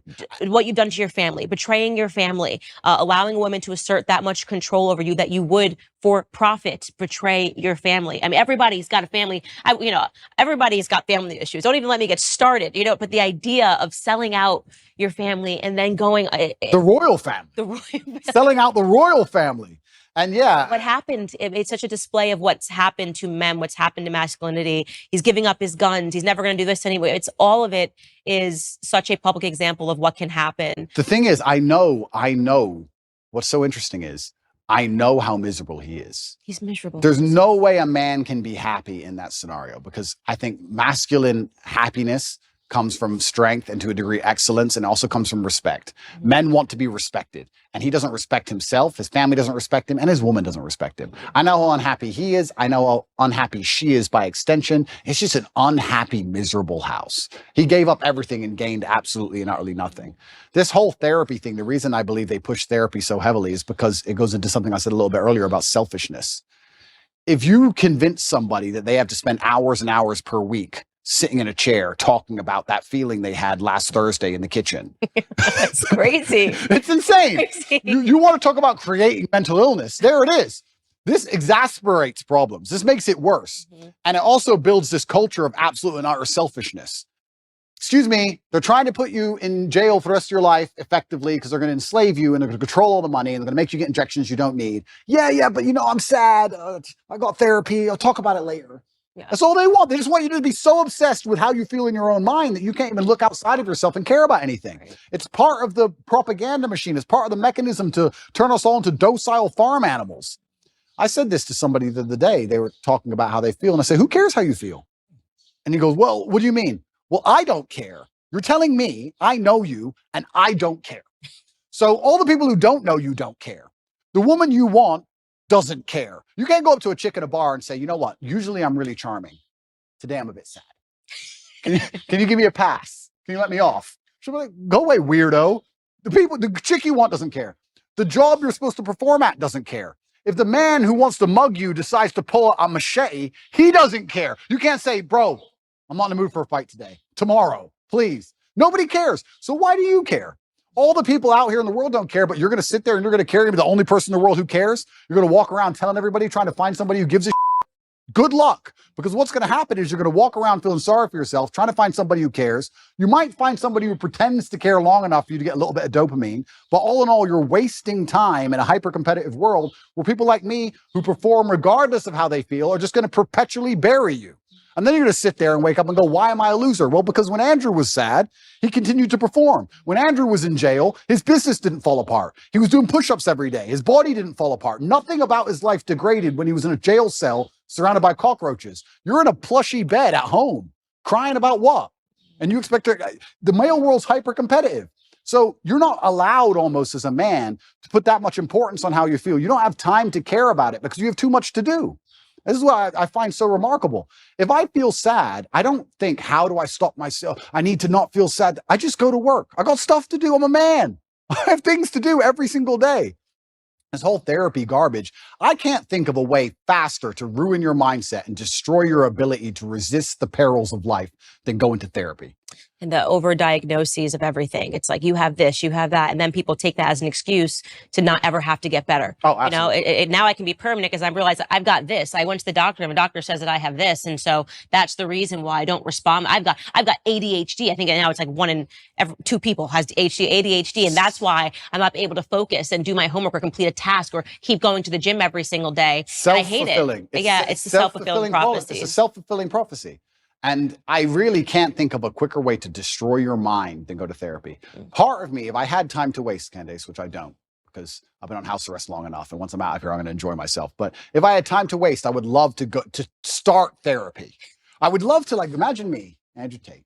I'm going to go to a therapist, and she's not going to know who I am, and I'm going to sit there, I'm going to do therapy, and I'm going to do a video. I might actually do this. It's actually a great idea. I might do a video after each therapy about what bullshit it was. And just sitting there talking about, okay, when you were 8, yeah, what happened when you were 8? Because when in your childhood, not everything's because of my childhood. Not everything works that way. Like, it's so asinine. I've actually had conversations with therapists, I think twice in my life. I did a TV show in England, and I had to speak to a therapist. And then I think it was another TV show, 2 TV shows. I had to speak to these therapists. And I sat there and said, I don't believe in your science, because in math, 1 + 1 is 2. And we understand that. Whereas with what you teach, you can have a guy who doesn't drink alcohol because his dad was an alcoholic, and a guy who is an alcoholic because his dad was an alcoholic. So how can you have the same scenario and 2 completely different outcomes? She goes, oh yeah, but there's general rules we can follow. I said, then let's end the conversation. I'm not a general person. I'm exceptional. So can we just stop wasting everybody's time here? Because all your general rules don't apply to me. I'm smarter than you. What have you achieved? Goodbye. I'm a world champion. See ya. Like, it's garbage. And I really do believe, I think there is this mass drive to instill the idea of absolute selfishness in people. I think they're trying to, when I really analyze the ideal citizen they want, the ideal citizen is, yes, docile, and yes, he's unique, but he's also ultimately selfish, because then you don't care about community. And I think therapy is a fantastic way to make you selfish. Because that's all you talk about is, what do you talk about? Garbage. Yeah, why you have the right to act this way, even if you're acting terrible. Why did I do? Well, you know, when I was 9, get a life. That's really Prince Harry's book, honestly. Is it? Yeah, I could only get past the first 2 chapters. I was like, it should have just been called Privileged. You know what I mean? And this is the thing. These aren't even struggles. And here's the thing. I think Margaret Thatcher said the best upbringing you can have is good parents and no money. Because you look at Prince Harry you can't talk about anything better for a perfect upbringing. Royal family, come on. It's not his fault, right? Royal family, fine. But he was supposed to have gone to the army. He went to Afghanistan, and supposedly he fought, but obviously he didn't. He played Xbox. Of course, he just sat in the back. But if you don't give a man struggle, look what he becomes. Tell me the kind of man, if I were to say to you, imagine a man who's never struggled in his life. Physically, mentally, everything's gone perfect for him. He's born in the royal family, everything's been perfect for him his whole life. Is that the kind of man anybody respects? Is that the kind of man anyone wants to be? And struggle is subjective, right? So Prince Harry dealing with his current problems of his wife nagging, to him, that's full mental breakdown, right? My problems are obviously much larger, but struggle is subjective. To us, they're almost on the same level. But if you were to compare them side by side, they're absolutely nothing. So as a man, you have to build resilience, and you build resilience through going through something and building a tolerance to it. And this guy's had such a privileged life that he's ended up a miserable, depressed, unhappy person. So this is what's actually very interesting. When men come to me or young boys come to me and talk about something bad that happened to them, I said, good. Absolutely, you're not really good. You should be glad that thing happened to you, because that's the reason you're going to be the man who can resist the perils of life in the future. If bad things don't happen to you, you're going to end up like Prince Harry. You do want to end up like that dude, do you? No one does. Yeah, exactly. So your life's going to be so easy. You're going to get to the end result and your wife's just going to wreck you. So you need to have all these bad things happen to you so you build the mental resilience. And that's another thing about masculinity and males as a whole. We're trying to take that all away from them in almost every regard. And it's kind of like, there used to be like rites of passage where a boy would become a man. That's all gone. There used to be this masculine, very healthy peer pressure to be big and strong, and that's all gone. There used to be, I mean, I don't want to use the wrong words. I don't want to get attacked for it, but men used to not pick on each other, not bully each other, but hey, you can't do push-ups, you're weak. We'd push each other in that way, shame each other to excellence almost. We still do it to this day in this house. Tristan's bigger than me. He's 10 kilo bigger than me, 6'4". I'm 6'3". I'm smaller. He'll bench 160, 170 kilo. I can only bench like 150 kilo. He'll call me a for 3 hours. Like, that's just how we are. So I have to get up and try again. That's how men are. Women are too. And that's what I'm really against. Sorry to cut you off, but I'm super against this parenting structure where you don't want anybody's feelings to get hurt. I'm one of 3 sisters. We're a year and a half apart. We tried to kill each other. You know what I mean? All I would do is call my sister. No one has called her ugly or more. You know what I mean? I'm like, you're ugly, you're this, you're fat, da, da, da. That's actually good. Yep. You know, it makes you tougher. And when you see these only children who've never gone through anything, their parents told them they were perfect and wonderful. Yep. And I'm thinking, I wouldn't trade my childhood me and my sisters trying to kill each other, you know, every single day. Life's difficult. Over a t-shirt. Yeah, you know? and it doesn't matter how much money you have. Life is always going to be difficult. It doesn't matter how much you try and shelter your children, how rich you are, what family they're born into. Life is going to be difficult. And if there is no struggle in their life, they're going to find struggle, or something that shouldn't be a struggle will become a struggle for them because their life has been so sheltered, and life is hard. So if you can't avoid the difficulty, you may as well get very good at it. You may as well get good at difficulty. And it's amazing when you look at someone like Prince Harry. He's just a man who has not become very good at difficulty, and he's just completely collapsed in the face of a woman who's complaining at him. And yeah, even worse than all that, the dishonor of selling out. We were talking about how I feel a duty to my bloodline and my last name, and I have to do my father proud. He's from the British royal family. Like, and he had no honor. He couldn't even sit and say, look, listen. He couldn't even shut up for them. Yeah, literally. He had to sell out in a book. Like, God does not smile favorably on people who make these kind of decisions. And I think that's why he's going to be unhappy for a very long time. And he's going to realize that it was never worth it. And what did he do it for? Money? You're from the royal family, my friend. You really need money that bad? Like, it's truly shameful. And I think deceit and treachery are the most heinous and most disliked personal qualities, or something you can actually witness somebody do. I think everybody hates them. And it's because anybody can fall victim to them. Anybody can fall victim to deceit or treachery because you trust that person. Everybody trusts someone, right? So if that person turns on you, you're always in trouble. So I think he thinks that he has the populace on his side. But I don't think he understands that when you out yourself as a snake, everybody intrinsically dislikes you. Even if they enjoyed watching the show. Oh, completely. They've stepped away and went, okay, because I gave the example on my show. You know, you have the Kardashian family, but the one thing about them is they're thicker than thieves. So America does like a reality show, right? Like a reality show. But the reason why they have gained popularity is because actually they always back each other up. They still remained a family unit. 100%. And when you betray that, when you betray family, I think left and right, you just kind of go, okay, maybe that was a little too much. It was fun to watch. It was fun to watch, but we don't really trust you. I don't want to be your friend. I don't want to be your friend. I don't want to be your friend. Yeah, completely. I mean, you're going to sell your own brother out? What am I to you, right? If you do that to your own brother, what am I to you? Absolutely crazy. And then he wonders why. And I also think what he probably doesn't understand, and if he's watching this, you never know, he might. Hello, Harry.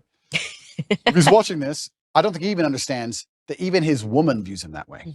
Even Meghan views you that way. Even Meghan looks at you and goes, I complained at you over William, and you were supposed to tell me to be quiet, and you didn't. So now I think you're a bitch. Now what? And you wonder why she's never happy. So now he's in big trouble. I don't know what he's going to do with his life, but he's in big trouble. But it's interesting where I don't see how. It's actually an interesting conversation to have about how psyops can work as a whole, because when I analyze, especially as a man, and I always talk from the masculine frame, not because I'm a misogynist, but because I'm a man. And I understand the masculine frame because I am a man.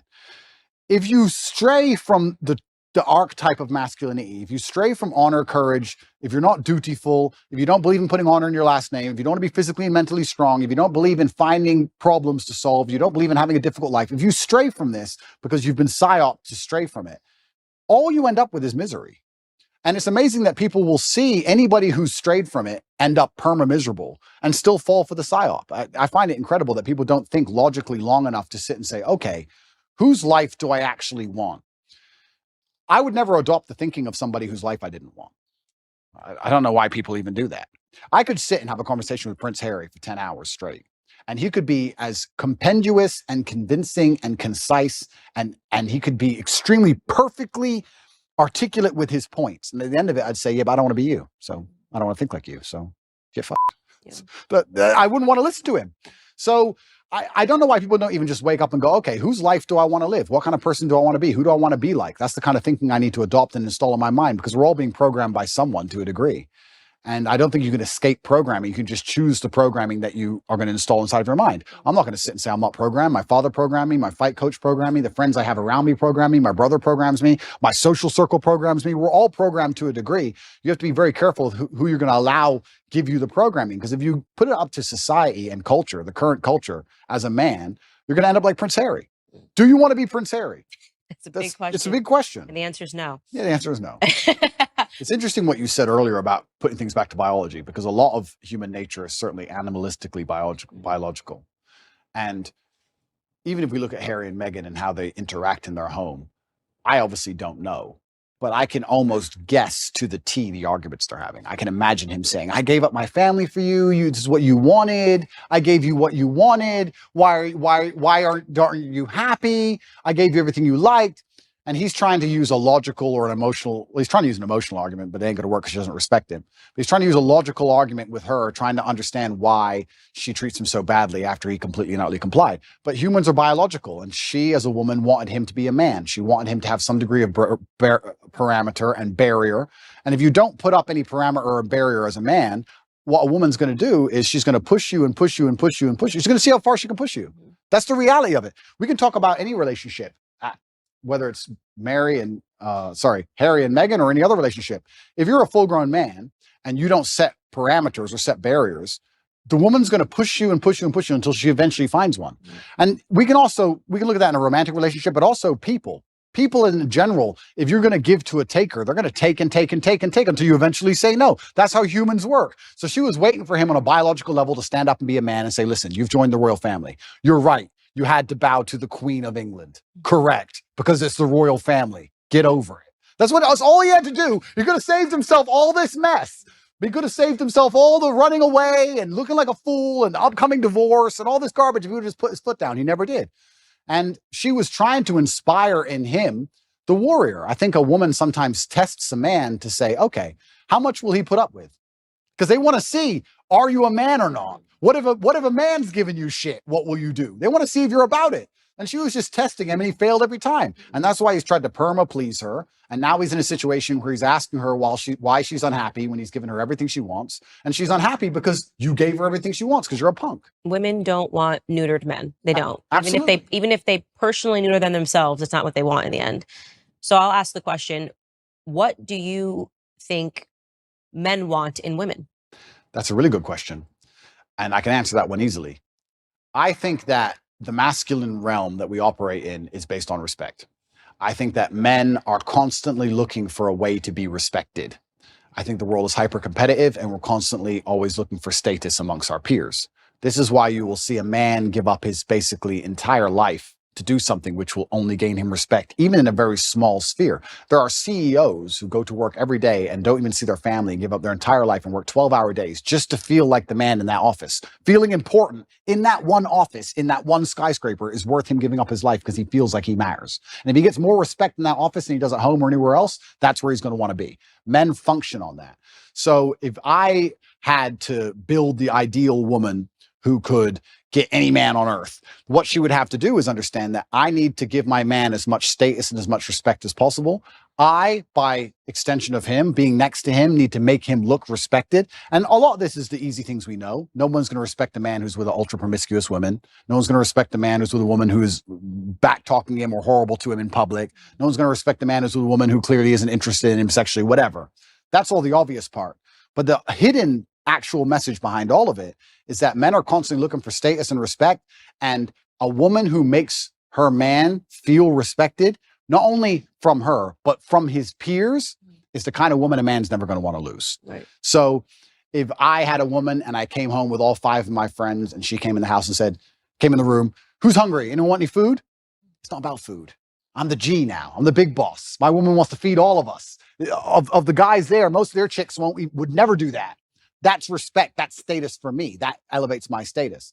So I think as a woman, if you're watching this and you want to keep a man happy, you need to wake up and say, how can I improve the status of my man to his peers? How can I make him look more important to the world? And as long as you take that basic mental frame, you can extrapolate that out to anything. Your man's not going to feel high status and important if you've had a whole bunch of sexual partners because you're promiscuous. So obviously that's that's no. He's not going to feel high status and important if you belittle him in front of his friends or you argue with him in front of his friends. He's not going to feel high status and important if you disagree with him on small, minor issues about if he votes one way, just vote the same way. Like these voting's not a small thing, but these things make the man look in charge. It increases his status, and that's what he's most interested in a woman. So that's what men are looking for. That's the secret for the women who are out at home. They're going, men are hard to please. No, men are actually very simple to please. Make him feel important and make him look important. That's it. So both of us come from families. My parents are divorced. Your parents were divorced. Yep. I think your parents maybe lasted a little longer than my parents. Not totally positive. What was your mother like? I don't think I've learned anything about her. Yeah. So I had a fantastic mom. She did what a mother was supposed to do. I guess I was raised in a I call it hyper traditional. The modern world will call it misogynistic household. My father was in charge. It was his household. My mother was in charge of feeding us and clothing us and sending us to school, and she did a fantastic job. I think that as a boy, as a man, I always wanted to emulate my father. My father was the superhero. So my father instilled a lot of the mindset that I have, but my mother did a lot of the basic things that kept me alive, if that makes sense. She was a fantastic mom, and she's still alive today, and I love her very much. One of the first things I did when I got rich was retire her completely. So she is one of the people I take care of, and I'll take care of her for the rest of her life. And she did the absolute best she could. And that's the reason we moved to England. They decided to get divorced, and England has a better social care system. We had no money. So we got moved to England, and I grew up in Luton, which is the worst town in England, in an area called Marsh Farm, which is the worst area of the worst town. So it's like as bad as you can get, like the worst place you can possibly go. I think my school had a 4% pass rate or something ridiculously low. So I grew up in a really bad area. But my mother, yeah, she was fantastic, and she did the absolute best she could. And she always loved my father to the end. But I think my father, in many ways, there's certainly been a lot of circumstances where he sacrificed his marriage to raise us in a very particular way. Because my mother and father would argue most over the raising of me and Tristan, because my dad was so hard on us.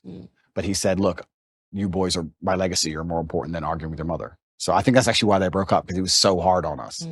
But I thank him for it. So yeah, but I don't want to disrespect my mother by saying there isn't much more to say, besides the fact she was a very nice, very loving, very attentive mother. That's what she did. But my dad was always my superhero. And I don't know what else to say. My dad was my superhero. Well, I see it now. My son's only 2, and he's now toddler terrorist, wakes up every day, wants to go to war. I don't want to go to war. I just want to love him. Yeah. And so he is obsessed with my husband. I mean, forget it. The second my husband walks the door, it's like I don't even exist, right? Yep. Forget the fact that I held him for 10 months. I don't exist. But unless he's sick. Yeah. Oh, yeah. Oh, then it's like totally mommy. Oh, completely. I'm like, yeah. oh, okay. So when you want to go to war all day and you're feeling great, it's like dad, he literally just wants to fight him. He goes up and he hits him and he wants him to be thrown around. And I don't want to do it. I'm like, you're kind of big. Yeah. I don't want to toss you around. Go find your father. Yep. So there actually is a natural proclivity that goes on there too, where like in the way he acts when a man walks through the door, any man, by the way, my son wants their attention. You can see that he seeks their approval at the age of 2. He'll cry in front of the girls, it's me, it's my assistant. If it's girls he's putting on, then when the guys are there, he instantly stops the crying and stops the tears. So it's so interesting to watch that and examine that in just a 2-year-old. So well, that's biological, right? This is how we charge at the gunfire. This is how men charge at the gunfire, because we want the respect of our peers. We will literally commit suicide for the respect of our peers. Like it's something that's deep inside of us, or it used to be, it should be. They're trying to take it away from us.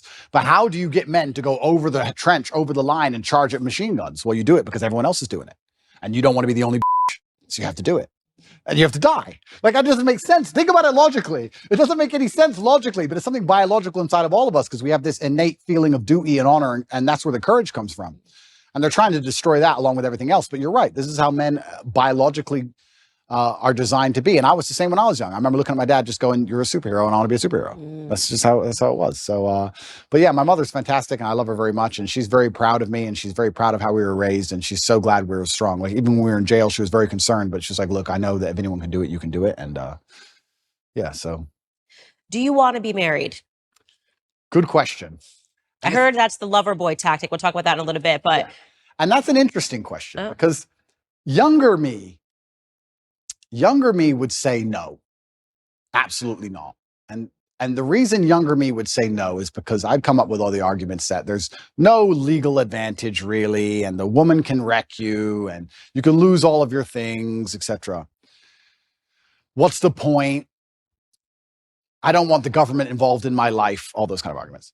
But as I get older, maybe I'm getting a bit softer. Maybe I do think sometimes you need to make a decision based purely on love and have the faith of love and faith in your love enough to say, I don't care what the government's going to do about this because I truly believe in us and I think we're going to make it. So would I get married? Perhaps some point, yes, in the future, I might get married. Yeah, I'm not against marriage like I used to be. I used to be super against it. And I think that's because I grew up in an environment where everybody was divorced. Everyone. So it's like, well, what's the point in this? Oh, wait, so I give her half my stuff and then what? I didn't understand the whole point of it.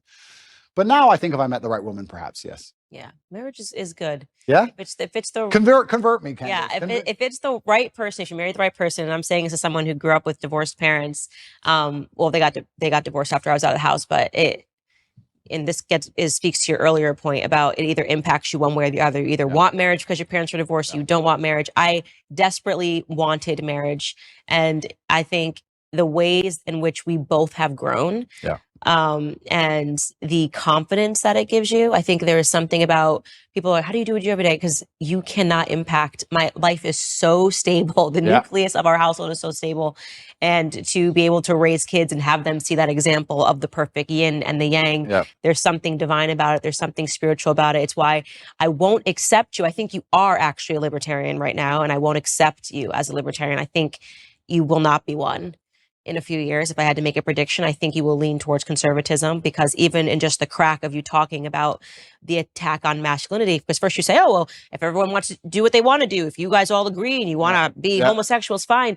But then we'll start to realize that libertarianism, live and let live, is what welcomes in through the door. I'm, very against every ill that homosexuality has brought. And again, these are consenting people that are doing what they want to do. This is true. But look, evil is evil, sin is sin, and we're yesterday talking about homosexual marriage. Today we're talking about transing. Well, it's such a slippery slope. This is the thing, right? You're completely right, because the idea of live and let live was a fantastic one if it could actually operate without slippery slopes and descending into chaos and anarchy, and it can't. So this is the difficult thing about it. You get called a bigot for saying, this is my line, I don't agree with this, and you're going to be called bigoted and you're going to be attacked. But truthfully, it's just understanding that, like you're saying, it's a slippery slope. And it's unfortunate. So what is the slope that we want then? Okay, then we should aspire towards heterosexual relationships. We should aspire towards marriage. We should, and this is the mold that I am selling all the time. Wouldn't have said this 10 years ago. I was probably more libertarian when I first got into politics. And what's the big deal if people want to do this to themselves? And then I realized, no, there is a reason. No, and you're completely right. And the reason I gave that example is because I'm currently in a legal jeopardy or a legal situation where people who have nothing to do with my life are trying to say that people were victims when they weren't, when everyone was consenting. And you're right. I agree with you there. I also think with the whole LGBT argument, it's interesting because I will be honest and say I do think there is a difference between G and T. I think they are different things. Of course. I think they're massively different things. However, you're right. It's a shame it's such a slippery slope where you can't just say to people live and let live, because it's going to be hijacked and Trojan horsed, and they're going to Trojan horse it, and they're going to inject something in it that destroys the lives of every single person on the planet, and they're going to try and do it. So you have to draw a hard line. You have to be a bigot. You have to never give an inch, because if you give an inch, they take 10 miles. That's more than 10 miles. Look where we're at. I mean, you're talking about eunuchs, and they're quite literally turning people into eunuchs. They're going in to the hospital and coming out eunuchs. It's a crazy, because if your genitalia doesn't affect your gender, why do you have to change it to affirm your gender? It doesn't make any sense. Right? There's no such thing as a woman. What are you transitioning to?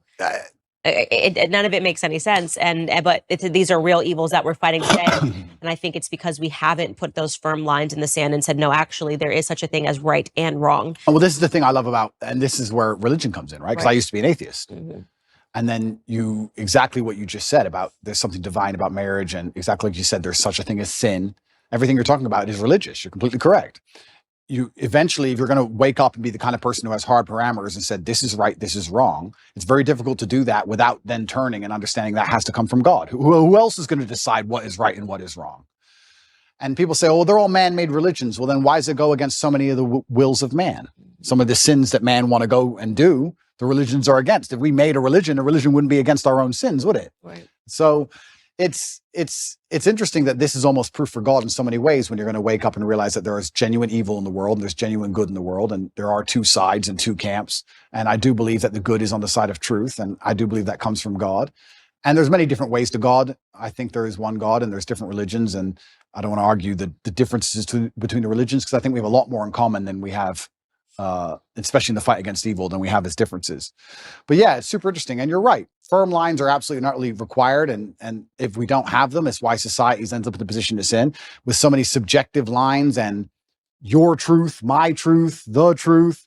And you're completely correct. It's not very often I sit with somebody who I feel like says something and I feel corrected, but you're right. Live and let live is hijacked. Yeah. It's hijacked. And it's unfortunate that me as a person now, especially, and maybe this is more of a personal thing. Maybe this is more of a personality trait, where I'm in the position I'm in. I'm saying what I believe is the truth, and I'm out here trying to help people, and I'm saying about the difficulties I went through in my life so others don't have to go through them, just as you said. But if somebody doesn't want to listen to me, I'm like, okay, you don't want to listen to me. I don't care. You do what you want. But that live and let live mind frame can be hijacked, because when I'm saying to people, okay, don't do what I want, or don't do what I believe to be good, don't do what God believes to be good, do what you want, I don't care. And then they get in a large enough group and they end up attacking morality. It redefines, normalcy. It redefines morality. And, I recently was sitting down having a conversation with a friend of mine, Brandon, and when I first got into politics, I wasn't so staunchly against homosexual marriage. I didn't speak out on certain things, abortion.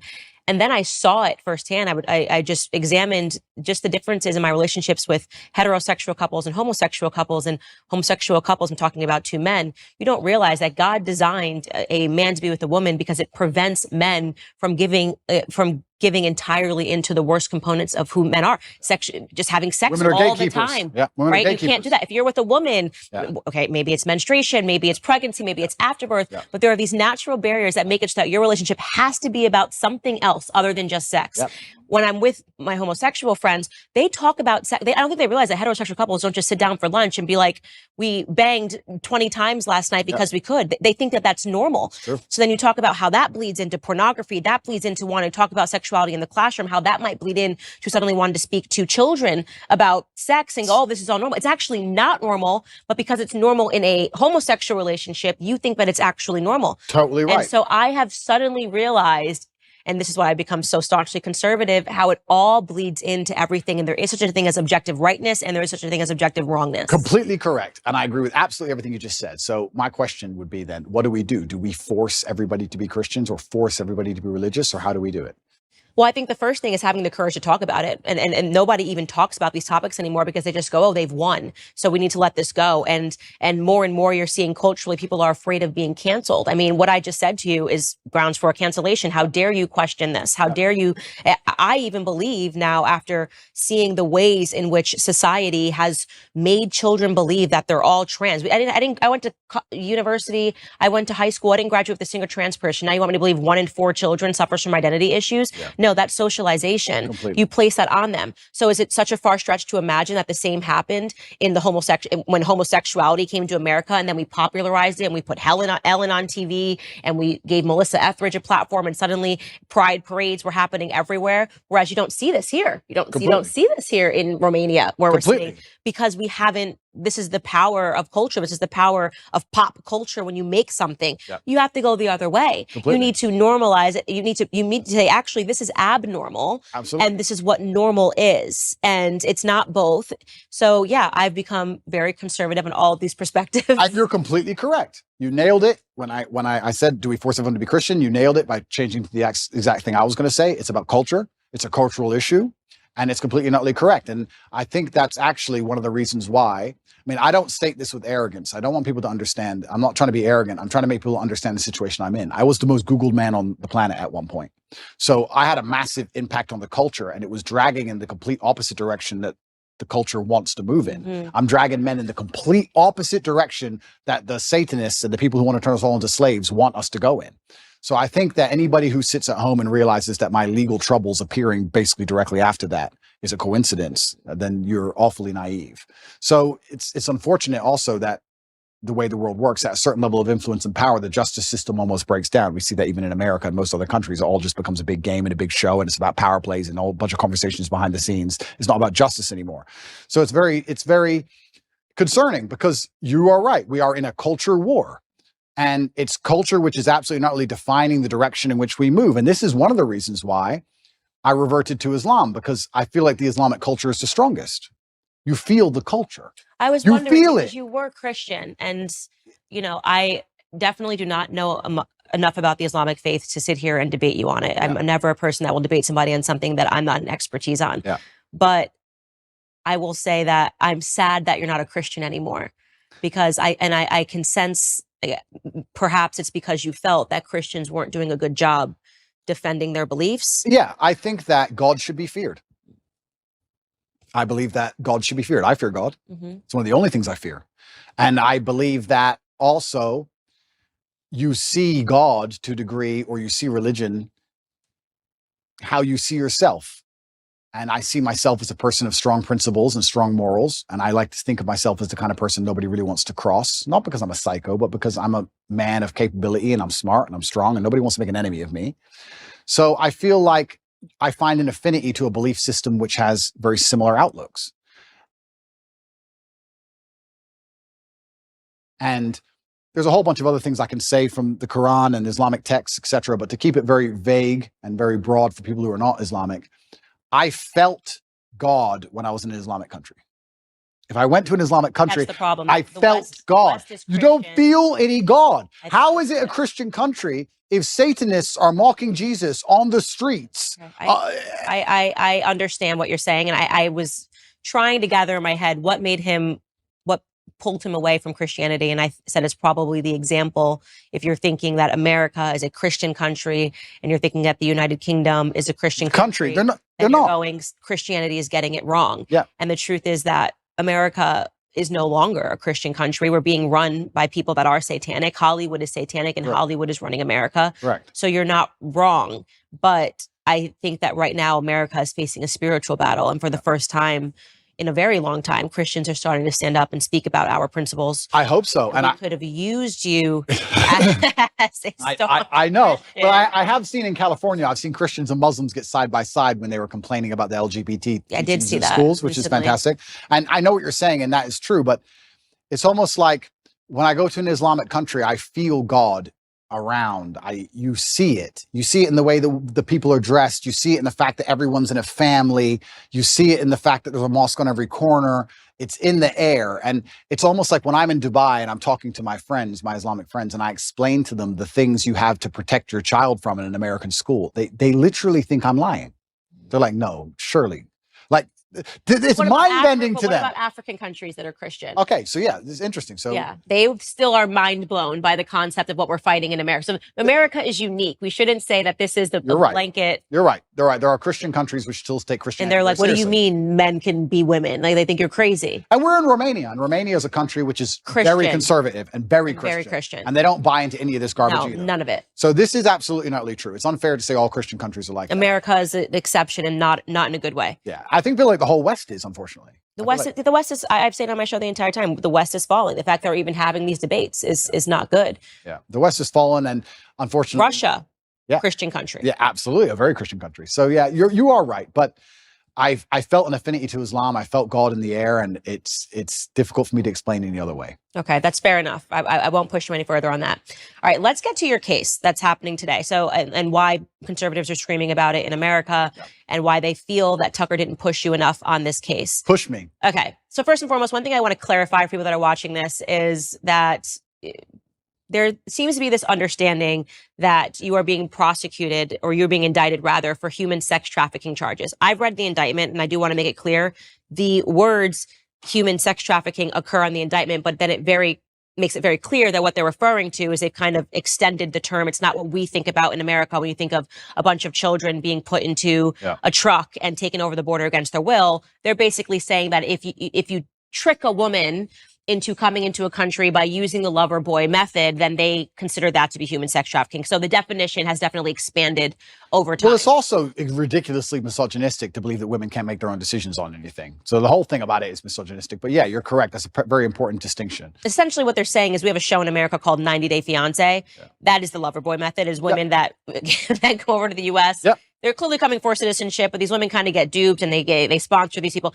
This would be the same vein of what they're trying to describe. I've read it myself, of what human sex trafficking can be, which is it's an a woman reach. fell for you, fell in love, moved over here overseas, but it's only because you were very convincing. That is the definition given in the indictment of what they're referring to. Correct. So I'll give a very quick rundown on the case. Everything from these old videos, old clips, my webcam company, things that happened 10 years ago have absolutely nothing to do with the criminal case. Absolutely zero. Anything you see from before 2021 has nothing to do with the case. The case against me is that from 2021, my brother and I, when we were already worth hundreds of millions of dollars and already successful and famous, created an organized criminal group. And our intention was to convince women to move to Romania to make TikTok videos so we could steal the TikTok money. And TikTok, and they mention OnlyFans. Correct. On the indictment page. And they say that you did this using the lover boy method. And it almost reads, what's interesting to me and why I was compelled by this case is just that because they tremendously changed it. When they were investigating you, we were told that there was a woman who went to the UN who escaped your grip, and that, she said, I've been held captive. And then after they investigated, they came up with what it sounded like regurgitated Andrew Tate videos. The lover boy method, which is in one of your videos where you're talking about women. So it seems like during that time where they held you in the cell, perhaps the initial case that they fed to the media fell apart. Yeah, I believe what happened, and I have to be very careful what I say, but what I believe happened is in April of last year, Tristan and I had some visitors here from America who were only in the country for 5 days, made some very strange demands financially. When they were rejected, they called the American embassy and said they had been kidnapped. Those two women, we deem now to be professionals. One of them has accused 7 men of kidnapping in her life. And she's also lawyered up instantly from a left-wing NGO because she's currently being sued by us for false charges. And she seemed to be very well supported and funded. So I don't know if she was sent as an agent. We're not entirely sure. So this is a very interesting beginning to all of this in April. The Romanian authorities arrested us for precisely 2 hours and threw it out and knew it was all garbage from the beginning. The case remained open. Nobody understood why the case remained open. My lawyer made repeated requests to close the case. They wouldn't close the case, and it remained open and absolutely and utterly dormant. When I was canceled, when I was deleted across all social media and canceled and lost my bank accounts, my Uber account, my Stripe account, my Gmail, absolutely everything, literally within the same week, the case was picked back up, which was very strange. I was followed. They tried to find evidence of any kind of crime at all. They couldn't find any crimes whatsoever. They then raided my house for a second time with the intent of getting my electronics, which they got. They went through all of my electronics and they could find nothing of actual criminal intent. What they did find is my brother and I and our personal assistant, because at the time, if anyone who knows the internet or has been around for a while will remember, my face was all over TikTok. You could not get rid of my face on TikTok. Me and my brother were explaining our strategy for how we got so big on TikTok to some friends of ours. They then said that we were forcing them to do the TikToks for our money, for our brand. They made this huge reach and said it's human trafficking because we're forcing women to make TikTok videos. Yeah, so that's the part that registered to me as strange. It started as we were told it was kidnapping, which is it's very serious, that somebody fled to the U.S. embassy. This is the woman that you're talking about that you say you're alleging has also accused 7 other men. Alleging, it's literally now on Twitter. You can see the complaint we have filed against her. 7 men she is accused of kidnapping. She's done it with 7 different boyfriends who didn't buy her what she wanted. One of them killed himself. Okay, wow. So she's a professional. Okay, so it's very strange that she comes over, she accuses you of kidnapping her, but then they decide not to prosecute that, but they fed that to the media, that you kidnapped someone, that she fled to the U.S. embassy. Then all of a sudden we learn that they're investigating you, and the charges then go from kidnapping to, well, actually what he was doing is a lover boy method, which we're saying is human sex trafficking, and that these women didn't know what they were getting into. They thought that he was going to marry them. Yeah. And actually what he wanted them to do was just to make TikTok and OnlyFans videos. Yeah. So the lover boy method, traditionally, the way it would traditionally work, the reason it was criminalized and added to the criminal code is that I would be a Romanian man and I would meet a Romanian girl. We would get married. Marriage is part of it. I'm not married to anybody. We'd get married. We'd move to a richer country. You go from a poor country to a rich country, let's say America. You put the girl into sexual work, let's say prostitution, and then I'll keep all the money and I'll control her or coerce her by pretending to love her. That's what they're saying. That's how it traditionally works. Mm-hmm. They've accused me of using the lover boy method because basically I was a nice person. I was nice. That's the thing that most people don't understand about the law. It's so ridiculously subjective. If they want to weaponize it and use it to attack you, that's exactly what they'll do. They can accuse any man of using the lover boy method if you send nice messages on a text message. If you're like, hey, baby, how are you? So did you did you promise to marry these women? No, I didn't promise to marry anybody. What I had was girls. The two girls who were in the criminal file asked me how to be famous on TikTok. I told them how to be famous on TikTok, and I spoke to them nicely the entire time. These two women have come out and made videos repeatedly saying we're not victims of anything. I don't know if you've seen them. No. Okay. So just so I back this up. The victims in the indictment, correct, have made videos saying we're not victims. Correct. I did not know that. It's there. It's all over Twitter. In fact, on I think it's my pinned tweet, you can see the criminal case against Andrew Tate. The two victims who the DCAR are accusing me of using Loverboy method on have made videos saying he just told us how to do social media. We're not victims. I've never seen any of them being aggressive or rude. They've always respected people. Ai fost amenințată? Nu. N-am fost niciodată. Dacă eram amenințată, automat nu mai eram idiotă să stau în casa asta. Suntem prieteni buni de 2 ani de zile, cam așa. Poți să mă treci pe mine ca și victimă, dacă eu n-am spus că sunt o victimă. They gave this statement to the police. The police ignored it and said they're brainwashed. So they ignore it. So now we have a criminal case where we have girls who are saying they're not victims of anything. Me telling girls how to make money on TikTok, or not even how to make money, because no one makes money on TikTok, telling them how to get famous on TikTok, and them saying that I forced them for money, which doesn't exist. There's no money in the criminal file. There's no transactions. There's no financials, nothing. The girls themselves have given statements in my defense. They're being thrown away so they can continue with this case saying that I've brainwashed the women. So now we have, imagine in court, my brother and I, and the two victims all on the same side saying, nobody's done anything wrong. We're all friends. We were talking about TikTok accounts. And then you have the state with no witnesses on its own saying you're victims and you're bad and you're going to jail. So it seems like what they're doing then is this is where the content from 10 years ago is coming into play, where they're saying, they're conflating this now. So even though these charges are from, and I read the indictment again, 2021, but look at what he said 10 years ago, which somehow confirms what we're saying. We don't have to listen to these women. Yeah. So I do want you to contextualize this video that has been circulating on the internet of you talking about the lover boy method. So we'll take a look at that right now. Sure. You cannot get a girl to work for you having So the recruitment process is the same as the PhD course. You message them on Instagram. The PhD course is my recruitment system. I don't mention webcam until after I've had sex with the girl. If you're on dates and you're trying to mention it and shit, it just doesn't work. It puts them off. I'd never do that. That's disgusting. I'm not a whore. It's just not gonna work. You continue as normal, no mention of webcam. You f the girl. After you f the girl, you do the PhD test. If she passes the PhD test and she wants to be with you, then you start mentioning things like, yeah, but you know, you're always busy. You're always at work. You can come work for me. Okay, so first question, when was this video taken? Yeah, so this video is from 10 years ago, and this is me explaining how having a webcam company, it's actually a larger video as a whole. I'm explaining how having a webcam company can affect your relationships and how it affects your dating life. It also explains the fact that one of the girls I was dating at the time was working on webcam at the time.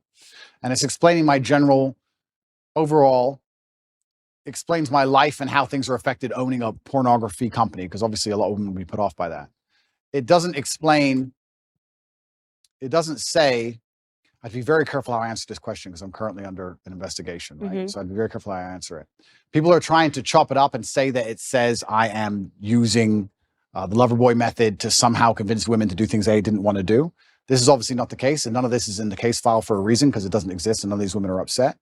But this is simply me explaining, it's actually a dating course I made a long time ago, and I'm a little bit embarrassed about it, to be honest with you, because it was 10 years ago and I was talking about women and dating and things in a way that I wouldn't talk about them anymore. Right. So yeah, And you look very young in the video. I'm super young, and I'm talking about, hey, when you sleep with this girl, or you meet that girl, or you meet this girl on Instagram, and I have a webcam company. I don't tell them I have a webcam company. And I just think all that's kind of crass and it's below me. Yeah. And I don't really like talking about it.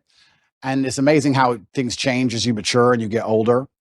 But once again, I was a much younger man. I think if you were to take any 24-year-old and look at the stuff he puts on the internet, some of it's going to be stupid. And I think if you look at anybody who made things 10 years ago, some of it's going to be stupid. It's absolutely not really not criminal in any regard. There's nothing criminal about it. It has no bearing or any interest in the current case.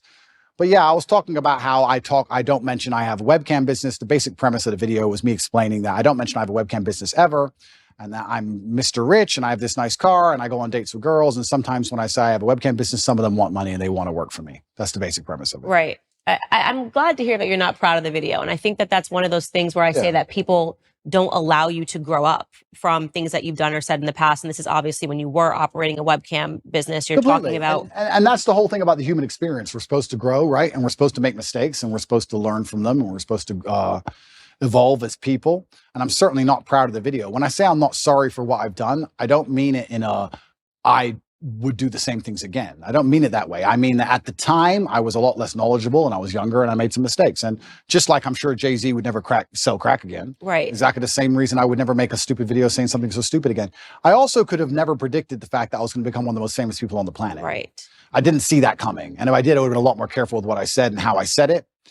And I do think that it's part of every person's journey to make some mistakes and learn from them and grow from them. And I kind of find it interesting that if I was a reformed drug addict, there'd be no problem. If I was a reformed murderer, there'd be no problem. If I was a mafia boss and I'd sit here and I'd killed 3 people and we were doing an interview and I was like, yeah, I used to kill people. I've done my time. I'm out of jail now. I get less flack than if I made a video talking about dating when I used to have a business that did webcam than I currently get, you know? So all I can do is understand that I was a younger man. I did the best I could at the time. And I was trying my very best to survive in a very harsh world. And I understand now that a lot of the way I said things, I certainly shouldn't have said them that way, but none of it is criminal. Right. And it, again, has no bearing on your case today, but I want There's literally no bearing. And it's conflation. Video is being circulated without, like, people think that video was shot last week. Correct. And that's what's so good, because it's good to mention that, because people are trying to conflate them, because in the current case against me, there's no case. Mm-hmm. Everybody understands there's no case. We're now in a situation where if the legal system's completely fair, then the case is over. So what they're trying to do is they're going to conflate with old videos of mine, and they're going to try and muddy the waters and gaslight. And I will say that I am unhappy those videos exist, and I will say I wish I never made them, but I won't say that I'm sorry, because at the time I did the best I knew how to do. And I think that's important for the young kids that are following you, especially the young men, to know. Like I say, I always hope that I talk about the mistakes that I made, and I probably wouldn't even categorize them as mistakes. It's just things that I did. And if I could go back, of course I wouldn't do it. Hindsight's 2020, but it's important for them to hear that. You know, I'm not proud of that. Obviously, I'm not proud of it. And that's why I never push them to the world. And that's why I never, propagate them in any way.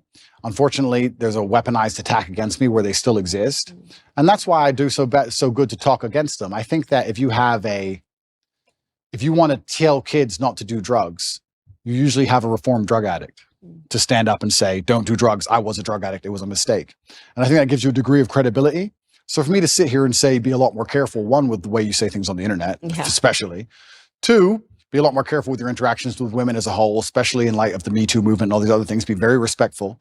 This is a small clip. If you watch the video in its entirety, I actually talk about extensively about how you don't want to make a woman feel pressured. You don't want to pick up a rape charge for no reason. If she feels upset or sad, make sure you get her a taxi home. I talk about all these things in the same video. So this is still the worst part of a very long form video taken out of context. However, I just think there's a lot of lessons to be learned from it. And yeah, if I have to be slightly embarrassed and a little bit taken aback by them so I can teach people the lessons, then I'm going to teach people the lessons. And the basic premise is I was explaining how I have a webcam company and how it affects my romantic life. And that was how it was all encompassing and went together. And I think when I made the video, I got like 28 views. Yeah. And now it's being circulated. And I'm being told I'm the worst person in the world by people who pretended they've never done anything wrong for the last 10 years. And also there has to be a degree of time. I like to think there's a statute of limitations. Like, how long are you going to hold? They will for the rest of your career. I'm sure they will. And it's fine. And that's fine. Mm-hmm. But I mean, it's just like, okay, 10 years ago, a decade. Yeah, they're going to keep making you answer for it in every capacity. I've seen that God forbid you misspeak, you miss a word while you're saying something, they will circulate it over and over again. That's just the world of social media. For me, what I feel is I don't feel guilty about them, but I do feel embarrassed because I don't feel like the way I spoke about women or the way I spoke about romantic relationships is my current view on romantic relationships. I think I've certainly matured. I was a young, brash, arrogant guy. This is what happens when you have a young kickboxer who's beating everyone up, making a bunch of money from the streets. I was a young, brash, arrogant guy, and I spoke in a way I perhaps shouldn't have spoke. And I'm sure if Jay-Z makes a song today, he won't speak about women and crack and drugs the way he used to speak about women and crack and drugs. It's just the reality of life. And you have to grow, and you have to take the embarrassment which comes from growing. So I will certainly sit here and make sure, I think the whole world understands that that's not my message. That's not what I'm teaching young boys today. The young boys who are following me today have no interest in these videos and don't watch these videos unless they're pushed by haters. And I think that overall I'm a net positive for the world. I think that men being so disenfranchised is, I want to say something quickly about the British school system. The English school system has attacked me, and now they're trying to put me, they've spent billions of dollars trying to remove me from schools because young boys were running around saying, what color is your Bugatti, and repeating my sayings. I don't think I can really truly be held responsible for the fact that young boys repeat a saying, especially one that's not particularly aggressive. I think that shows that the young boys are looking for a hero and someone to look up to, and I feel like I'm filling a gap. And that's why I understand it's so important I say very good things and teach very good things. And I don't think I would have learned so much good if I hadn't been involved to a degree with the dark and the bad. I don't think there is light without dark. A lot of my lessons and a lot of the messages I give to the world come from the fact that I grew up in one of the worst areas of the Western world, surrounded by drug dealers, surrounded by real pimps doing real bad things, surrounded by broken homes. I learned all these lessons. And if I had never had those experiences and never grew up in that scenario, how could I be a person who's now teaching young men, disenfranchised young men, the realities of the world? How could I? We talked earlier about having a sheltered life. A sheltered life doesn't allow you to be the kind of man who can teach. So yeah, I spoke in a way I shouldn't have spoke. Yeah, I regret the video completely. Have I ever hurt anybody? No. Has any of the girls who are being mentioned in that video come forward with anything other than defense of me? No. Nobody was actually hurt. It was just very brash, very arrogant, very bad delivery, which I regret. I can tell you something right now. If love with you as a human being, if I had to watch clips of me 10, 11 years ago, I would be red. Even the black girl go red. I couldn't even look. I wouldn't even want my husband to see it. So I feel your embarrassment. Well, this that's why a part of me when they were regurgitating these clips, I was like, this is so unfair. It's so unfair to say I'm upset. And by and large, the stuff that you're saying to young men, even if there are certain things I don't agree with, although I found it interesting that you said that peacocking is natural with men, because I think you're right. Now that you say it, I'm just a woman and I don't understand it. Yeah. But by and large, the stuff that you're saying today is not that. And so I think it's really, you got to be really careful if you're convicting somebody on who they were a decade ago. Completely. And it's reformed drug addicts that will tell you not to do drugs, and it's reformed alcoholics that will tell you not to drink alcohol. Yeah. And I lived a life. I'm not going to sit here and try and, I think part of the reason actually, and it is part of my image, Top G is the name for any of the adults who are watching it. Top G is what they call me, my nickname. But part of it is the fact that I grew up in a bad area. Mm-hmm. I can fight. I have this money. I'm in this big compound in Romania with armed guards. And there's that degree of it. There's that nastiness and there's that rough to the edge, which makes my message so interesting for the young boys to watch. But that's because I came from a very rough life. And yeah, all I can do is apologize for the delivery, but I will not apologize for trying to do the best I could at the time in the scenario I was in. Growing up. Completely. And I think that that's one of the things that sucks about being a public figure is every single moment that people are looking at it under a microscope. And I always say, I want to give people permission. I always say I took the most liberal route to conservatism that there ever was. Yep. And so I'm just not so quick to judge people. And also I like to think, and this is one of the things I do say, if the most advanced forensic detectives on the planet with years of effort, if the worst they can drag up is me talking about women in a slightly derogatory way, I'm kind of happy with that. And I'll be honest, because I scroll Twitter and I see all these liberals who attack people all day end up getting ousted for child porn or this or that, real things. And I'm like, thank God I have no skeletons for real, So that's the worst version of me that anybody's ever going to see. And it was a long time ago and I learned my lessons from it. And I do my very best to teach the lessons I learned, just like you said, to help people avoid going through the hardest way to possibly learn a lesson. And that's the reality of it. But that has no bearing on my current case. And I think that's what the confusion in my case is currently. People think that my case has something to do with that, even though they're completely unrelated events. Right. And that's why I'm trying to clarify in talking to you, because I've realized that there's a lot of conflating going on. And a lot of it is because America, I feel, is just now being sort of introduced to you, whereas in the UK, you've been around for a while. And there was one, and I'm only familiar with your UK brand because of my husband. So I know that you've been big in the UK circuit for a very long time. And there was an old video that surfaced of you spanking a woman with a belt. Yep. Tell me you love me. Say it like you mean it. Say it like you mean it. You message one other guy ever again, whether we're together or not. You understand me? This obviously has made it through the UK media for years, and I know what that is based on my understanding of what happened with Big Brother when you were on Big Brother. But Americans are just seeing this video in a long montage of awful Andrew Tate videos. So I want you to explain to them what that was. Sure. And again, this is another example of when the woman has already spoken out and clarified that this was not her being abused, but absolutely. Yeah. The woman's already come forward instantly after the video. She came forward and made a video and said, look, this is between me and Andrew, and he never hurt me, and I love him very much. And this is something that personal that happened in the bedroom. Hello, everyone. I just wanted to say something about the video that's been released recently about me and my ex-boyfriend, Andrew Tate. Andrew is my still great friend. What you guys saw on the video, it's just what we used to do. It was just pure game. He's a great guy. He would never hurt anyone unless he's fighting. And I just wanted to let you know that this is a huge misunderstanding, because I heard he got kicked out from the house because of it, which I found very unfair. It's because it was just pure game. It's just what we used to do. And it's actually interesting because when I got arrested, even recently, even though me and her are no longer together, she was also doing videos in my defense. She made a very recent video a few months ago saying, once again, very nice things about me. He is not a human trafficker. He would never rape anybody, and he would certainly never ever human traffic anyone either, including his brother. They would never do such thing. I am just so shocked, and I'm so fed up with all of these lies. And you're right about public life, having your dirty laundry or your life thrown out there to the world is kind of interesting. And it's interesting how fast people throw stones, because I know how clean my life is compared to most people's lives. And I know that just from conversations I've had at dinner tables. I know from just dinner table conversations. You talked earlier about dinner table conversation people have in couples, etc. I've been sitting around in very private rooms with very rich people, and I've been in very important places and also some very low places. And I've heard people talk, and I'm like, if your life was on display like my life was on display, it would be a real circus. I mean, imagine you could be the son of a president. Imagine if their life was on display, and you could find out some really interesting things. So me personally, yeah, these things are the same old regurgitated things from 10 years ago that have been previously explained. that was also, I was going to say, can you date that video? When that video I must have been, how old was I? 2015, maybe 2014, Okay. A long time ago. Right. And I think the best defense for all of these things, personally, I don't think that anybody should take my word for it. I think the best defense for all of these things are the voices of the woman directly involved. Right. We say, believe all women, right? That's what we say, isn't it? Okay, well, you don't have to listen to a word I say or believe a word I say. If you think I've done something wrong to a woman and the woman stands up and goes, no, I love him, that's garbage, then that should be the end of the issue, I believe. Maybe I'm getting libertarian again. But no, I mean, I very much agree with it. And this kind of gets into, gosh, what is the name of the guy in Hollywood that he just went under Me Too, and Hammer something? Yeah, Army Hammer. Yeah. Right. And this is another person I defended on my show. He was in consensual relationships.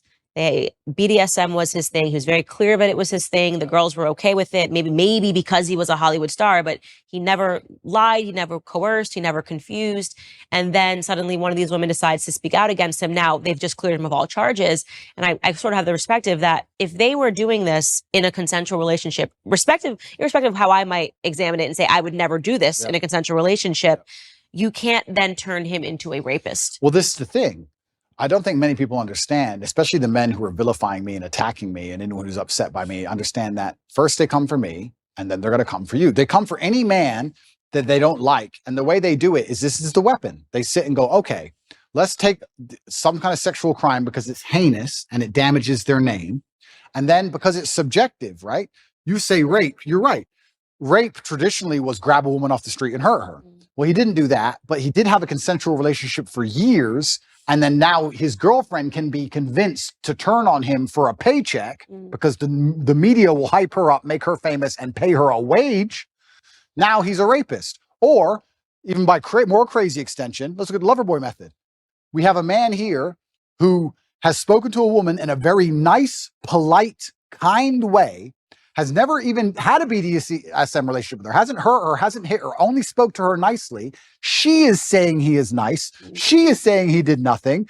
Okay, she's brainwashed and he used Loverboy. You can't even be nice anymore. You can't even be, if the government want to put you in jail for sexual crime, you can be a man with a woman, speak to her with absolute respect. She can love you with all her heart and say he has never hurt me, and you are still a criminal. Right. Right. Think of the mind bending. It's crazy. As a man, you're not safe. You're not safe. If they want to get you, they're going to get you, and they're going to use this avenue because this is the most heinous possible crime you can be accused of. The process itself is the punishment. Let's look at what's happened to me. All those months of investigation. During all those months of investigation, there are pages and pages of files. Everything I did, everywhere I went, they were looking for me to break a law. I don't break laws. If I had even sped in a car, if I had littered, if I had done anything, it'd all be in the case file. So they're spying on my entire life trying to find a crime. They can't find one. Then they go through my entire personal life, which is now all over the internet, leak it all over the internet. So you go through the embarrassment. Then they seize all your money. $15 million have taken of my money. Then I went to jail for 3 months. Now I'm on house arrest. By the time I'm found innocent, I've been punished. The process is the punishment. The process is the embarrassment. The process is teaching you a lesson. So it's not even about innocent and guilty. I don't think most people at home understand that if they want to hurt you, if you get to a level of influence where powerful people go, we have to damage this guy's name, we're going to accuse him of a sexual crime. It doesn't matter if you can prove yourself innocent 3 years from the point they accuse you, because you've already been wrecked. That's the entire goal of it, right? So now we're living here. I'm sitting here as a person who's accused of a crime. The victims are on my side. There's no one against me but the state. I've done nothing wrong. There's these Twitter detectives, Twitter internet detectives, who know who funds them, trying their very best to prove me guilty for no reason by taking old videos and conflating the issue and trying to make it complicated when it doesn't need to be. And I just sit here and think they are complicating the issue. I very much agree with you on that. I think that the goal of digging up these old videos was to say, well, that this somehow legitimizes the case against him in Romania. Yeah. And that's just not true, right? You can say, you even said it, you're not proud of these videos. You can say, I think Andrew Tate is immoral. I think the things that he said here are not principled. They're trying to say that because of things that you said 10 years ago, you shouldn't have a platform to young men today. It's just too much conflation. I made pro-atheist videos back then, and I'm very embarrassed of those. Right. I'm extremely embarrassed of the videos. I would sit and say, God is not real. In fact, I'm more embarrassed of those videos than any other video. Wow. And I would sit there, and now I'm devout to my religion. So I would sit there and try and talk about how God wasn't real, and I thought I was smart. And now I watch it and think I was an idiot. And I like to think of myself as a pretty wise person. I wouldn't have a platform if I wasn't wise. And I'm 36 years old, but at 25, I was a dummy. And I think that any 36-year-old, if you were to ask him, were you a dummy at 25? I feel like young men especially take a little longer to completely. You're full of testosterone. I was making money. I had a Lambo. I was fighting. I was beating everyone to pieces. I had a few hot girlfriends. I thought I was Mr. Hotshot. Yeah. Like, is that the worst thing in the world? Like, who isn't? Right? So, yeah, it's very interesting that they're going to attack me with these forever, and that's fine. I do believe, however, that Allah is the best of planners. And I am, in many ways, I wouldn't say happy, but I feel like this whole criminal investigation is going to be a fantastic end to all of this once I'm found innocent. Right. I believe. And I do believe I'll be found innocent. I've seen all of the case against me, and there is no case. And it's very difficult to put somebody in jail when there's nobody saying he did anything wrong. For people at home who are confused about my criminal case, just so they understand, I'll explain it one more time. 2 girls in April who visited Romania for 5 days, wanted money for shopping, didn't get it, accused us of kidnapping them. These are girls who've accused 7 other men of kidnapping/human trafficking. Romanian authorities turn up and within an hour said they weren't kidnapped. This is stupid, and threw it away. Then they picked up this case for some reason, by some recommendation later on down the line, come up with this whole Loverboy garbage. The 2 girls, there's 4 girls in the case. 2 of the girls who were accused of, who I've supposedly Loverboyed, are on my side. We have the 2 initial girls who said that they were kidnapped, who are on CCTV walking in and out the house as much as they want, and she's accused 7 other men of kidnapping. That's the case against me. So I have enough faith in justice that it's all going to be put away pretty quickly. But yeah, I wish those old videos didn't exist, but much more than those, I'm far more embarrassed about old videos I made that were anti-God. I feel genuinely bad about those, much worse than that. So it's just, but that's not what you're selling to kids today. Absolutely not. I'm doing the absolute opposite. Right. I'm trying to push children towards religion. Right. I'm trying to push kids towards God.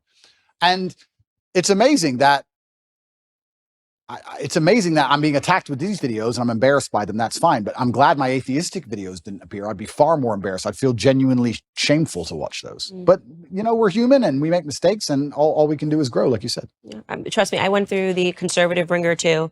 Suddenly, what did they hit you with? All sorts of things. I mean, they hit me with an old anti-bullying company that I was trying to put together based on something that I lived through when I was in high school. And they tried to say essentially that I was trying to dox people. I still have to answer for a splash page for an anti-bullying company that I tried to create with the most goodness in my heart. And they still throw it at me. She's a fraud. This is not what she actually thinks. I mean, I have to answer the conspiracy. Some things are even crazy. That George's father is somehow related to the Rothschild. And I mean, it gets crazy. And the bigger your platform becomes, the more they dig into your history, and they'll dig into ex-boyfriends. I mean, it never goes away. But I'm hardened to the process. I am who I am. I'm proud. I actually am proud of a lot of the things that I lived through, a lot of the mistakes that I've made, because it made me who I am today. It's interesting you say hardened to the process, because I think I am too. Because when I watch old content of mine or things I wish I didn't do or say, I will feel guilty, or I'll feel shameful, or I'll feel embarrassment because of me. I don't care what people think. I don't care if some conservative wants to watch a video and make a video. I don't care. It's about me and my own personal morals and my own personal morality and how it's evolved and how I feel about things I've done. It's all about me. It's internalized.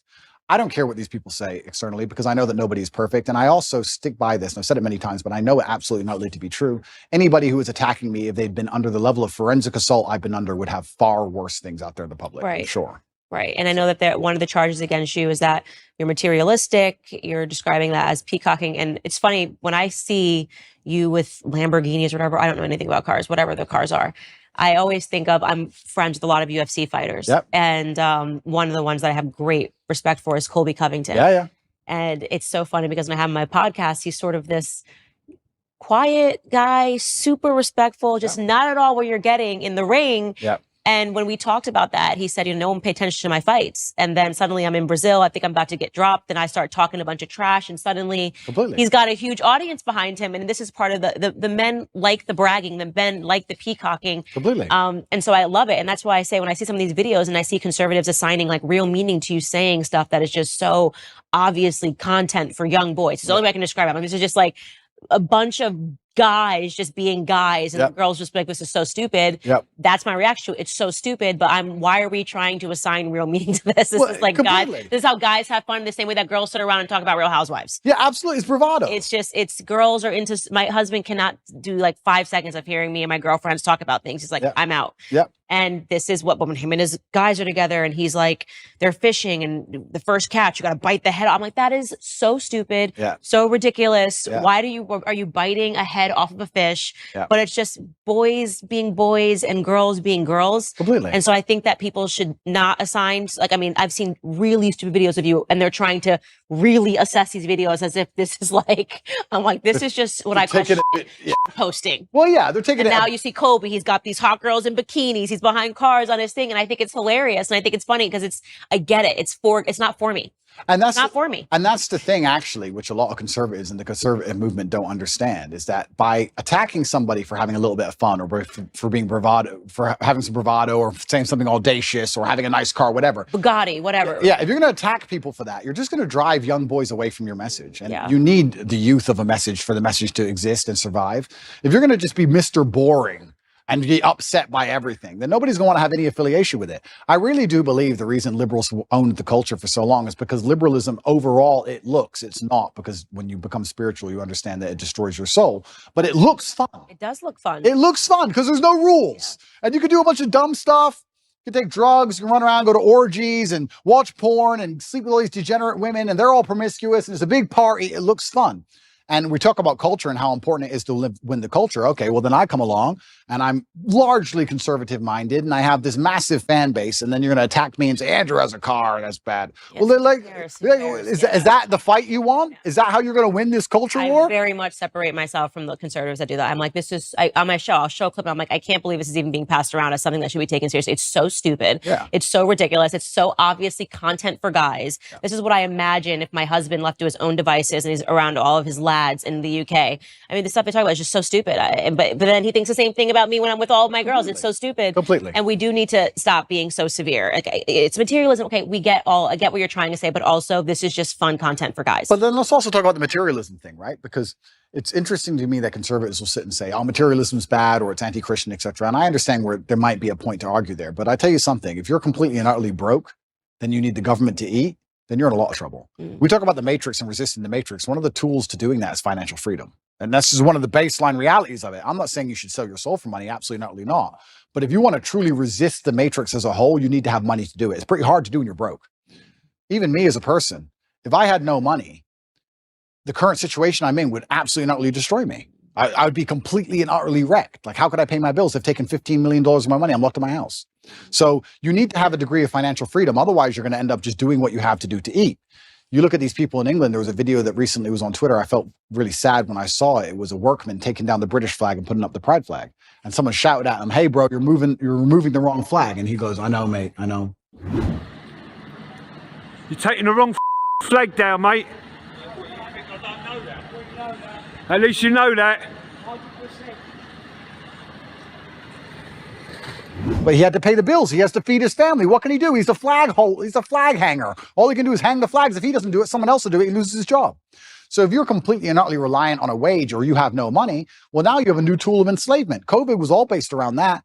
I just got to go to work. Just get the injection. I got to wear the mask. I got to fly. I got to work. It takes a lot of money to sit down and say, no, I'm too principled. That takes money to do. So it's also interesting that conservatives want to attack materialism. Okay, perhaps I didn't have to buy a fancy car. You can get upset about that if you like. But if you're not financially free, it's also pretty difficult to stand up and tell the truth. Even if you make a lot of money, if you're reliant on, let's say, a sports team for a contract, even if you make a lot of money, if you don't have enough saved, you can't tell the truth. Even if you're rich, they're all still complying and bending because they have a contract they're adhering to. It's difficult. So I don't think that if you had somebody who was trying to inspire the masculine youth of tomorrow to resist the slave mind, teaching them to be financially free would be a bad thing. I think it would actually be a good thing. I think men need it because they view it as aspirational and no one escapes it. I would definitely not describe my husband as materialistic at all. He likes cars. There's just something about cars that men like. Absolutely. My son, truck, car. It's psychotic. I mean, it's such a boy. Every time he sees a truck, a car, any car that looks cool, he's two. Yeah. He's two. So there is something ingrained in men that his first word was truck. You know, every time a garbage truck goes by anything, he's just like a school bus. Men like that for whatever boys like that, men like that. I don't think we need to overthink it. Yeah, absolutely. It's aspirational, but also if we're going to actually look at the meta point, I believe that teaching financial freedom, I think teaching financial freedom is one of the very important ways you teach people to resist the slave mind. I don't think you can resist the slave mind if you're completely and utterly broke on welfare or living paycheck to paycheck for a large corp, which is insistent on trying to install the slave programming inside of your head. I think it's very, very difficult. I actually think financial freedom is a key component to it. And I think that me standing up and showing a life that costs $50 million a year or something ridiculous, doing that on purpose and trying to inspire men to make as much money as possible is actually a very key component to the resistance to the slave mind. I don't think many people understand this because if you teach young men how to go out there and become rich as possible, it's very difficult they can do that without learning some degree of mental fortitude, without learning how to speak to people, without learning how to network, without learning how to be competent and disciplined and motivated and work hard. And then they do all that, they have enough money so that when someone comes along and says, take this injection, they'll say, no, I don't want to take the injection. I'd rather miss the flight. So there is a key component of resistance which actually involves materialism. I'll argue that if I was exactly the same person with the same viewpoints, but I was completely and utterly flat broke, I wouldn't be able to make the same impact on the world. And I wouldn't be able to resist the programming the same because I need to eat food. So I'd actually counter argue any conservative who's complaining about my beautiful car collection of 42, not one, 42 nice cars, that having a lot of money is actually an important way to resist the matrix. I can only talk from personal experience, but the number of times, especially during COVID, for example, where I managed to not have to comply with any of the laws simply because I was loaded, I can't even name one on 10 hands.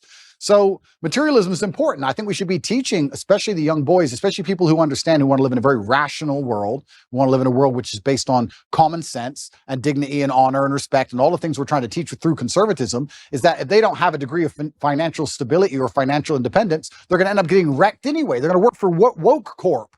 And woke corp's going to change its Twitter picture or X picture, whatever it's called now, to a pride flag, and they're going to be screwed anyway. So you have to be teaching to a degree financial independence. I don't know why that's seen as a bad thing. I'd actually really like to argue that point with who was complaining about my car.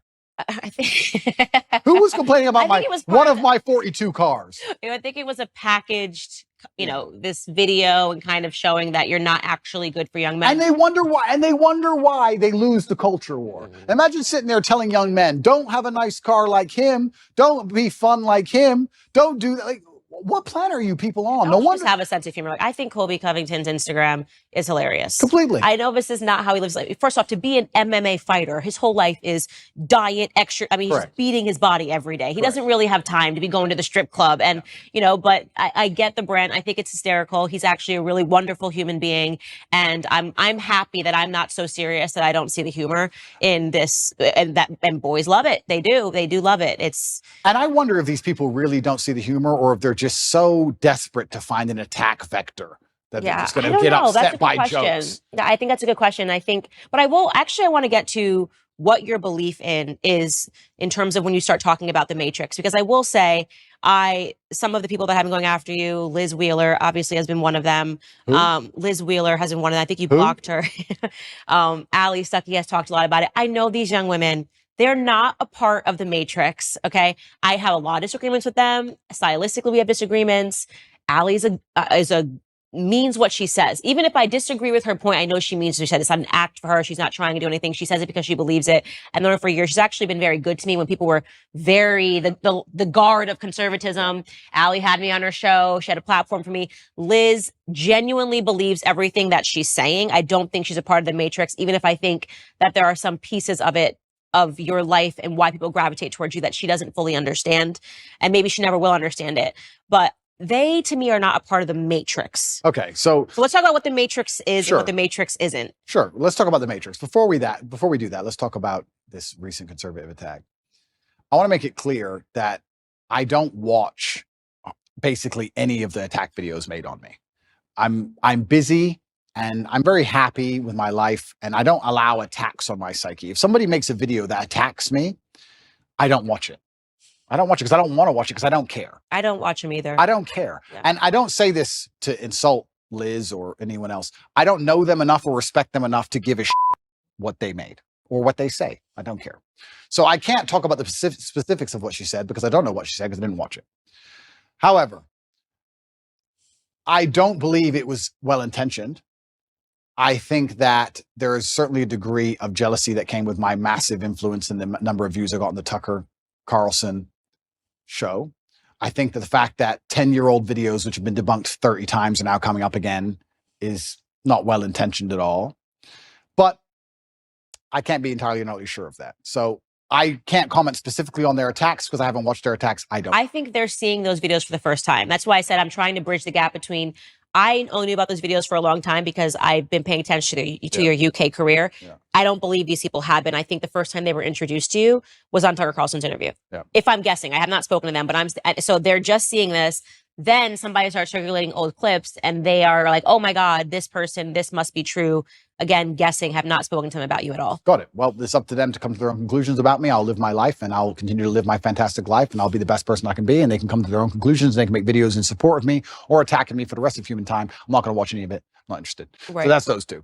But in regards to the Matrix as a whole, the Matrix, I believe, and I use the term The Matrix from the movie because I think it perfectly describes the world we're in today. I believe we're living in a false reality which is projected inside of our minds and it's designed to distract us long enough for our bodies to be abused. And the movie is for body heat, and the real world perhaps is for some physical labor. But I believe that we're not living in a real version of reality.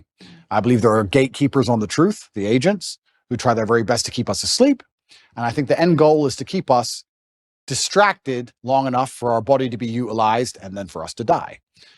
Who is the Matrix and what is the Matrix as a whole? I have to be very careful what I say, and I don't want to get in too much trouble. But I think anybody who is perspicacious enough to understand how the world works understands that the media machine is trying very hard to keep us convinced of certain ideas and also to keep us arguing about very unimportant ideas. So people behind the media machine who decide what goes on the news can do whatever they want to do. Mm-hmm. And the things they do usually have dire consequences to all of our lives. Right. So I would say that the Matrix as a whole is the media machine from the projection point of view, and that the people who control the media try very hard to make sure they have ultimate control over all governments and all important decisions on the planet. I agree. I totally agree. Welcome to the conspiracy. Welcome to the conspiracy. Don't listen to my podcast. I'm in on like CIA documents, showing people it's not a conspiracy. These are declassified CIA documents. These are things that they actually did and that nobody pays attention to because it happened 60 years ago, but it's been declassified. You know, all the operations that they had, putting actual journalists under CIA pay. I mean, it's crazy. Following the death of JFK, why did they do that? Why did they suddenly feel it was necessary to have journalists on payroll following the death of a president? Who there were a lot of questions surrounding his death. So you've got the right audience with me in terms of that. I think the media is the enemy of the American people. Yeah. That is why I liked Trump calling that out right away, talking about fake news. What I don't understand is why anybody listens to anything they say. I know it is because they've been caught lying so many times. Mm-hmm. Is it just because they lie on repeat over and over again to the point where people just accept it? Is it because it's cowardice and accepting that these people constantly lie to you makes you adopt a worldview, which is scary because you have to now think for yourself? I'm not sure what it is, but how after, especially the last 5 to 6 years, can you believe a word these people say to you? Well, because if they say it enough, it becomes true. And they've been able to show that if you say something over and over again to someone, they will accept it as a truth. And that was another declassified CIA experiment. It was super interesting. They put a bunch of people in the room. So let's say there's 20 people in a room, right? And 19 of them are agents, and one of them is actually the person they're testing. And they show you a picture of what is clearly a banana. Yeah. And they go around the room. The last person they get to is the one that's being experimented on. Everyone else is an agent. And they say, "What is this?" And the first person says, "Apple." Apple. It's clearly a banana. Yeah. By the time they get to that 19th person who is not an agent, that person just says it's an apple, even though it's clearly a banana. They don't even believe their own eyes anymore because they're going, okay, well, if 18 people in this room have said that it's an apple, what do you see? An apple, apple, apple. Then they just say apple. So there's a lot of evidence. They do it because it works, and everything around us shows you it works. We're right now debating whether or not children can pick their gender. How did we get here? This is something that you couldn't even fathom when we were in high school, that people would be saying like your little boy could be a little girl, but we're here today and actual adults are believing this information because it's been said enough times to whatever segment of the population that they're accepting it as true. So they do it because it's been effective.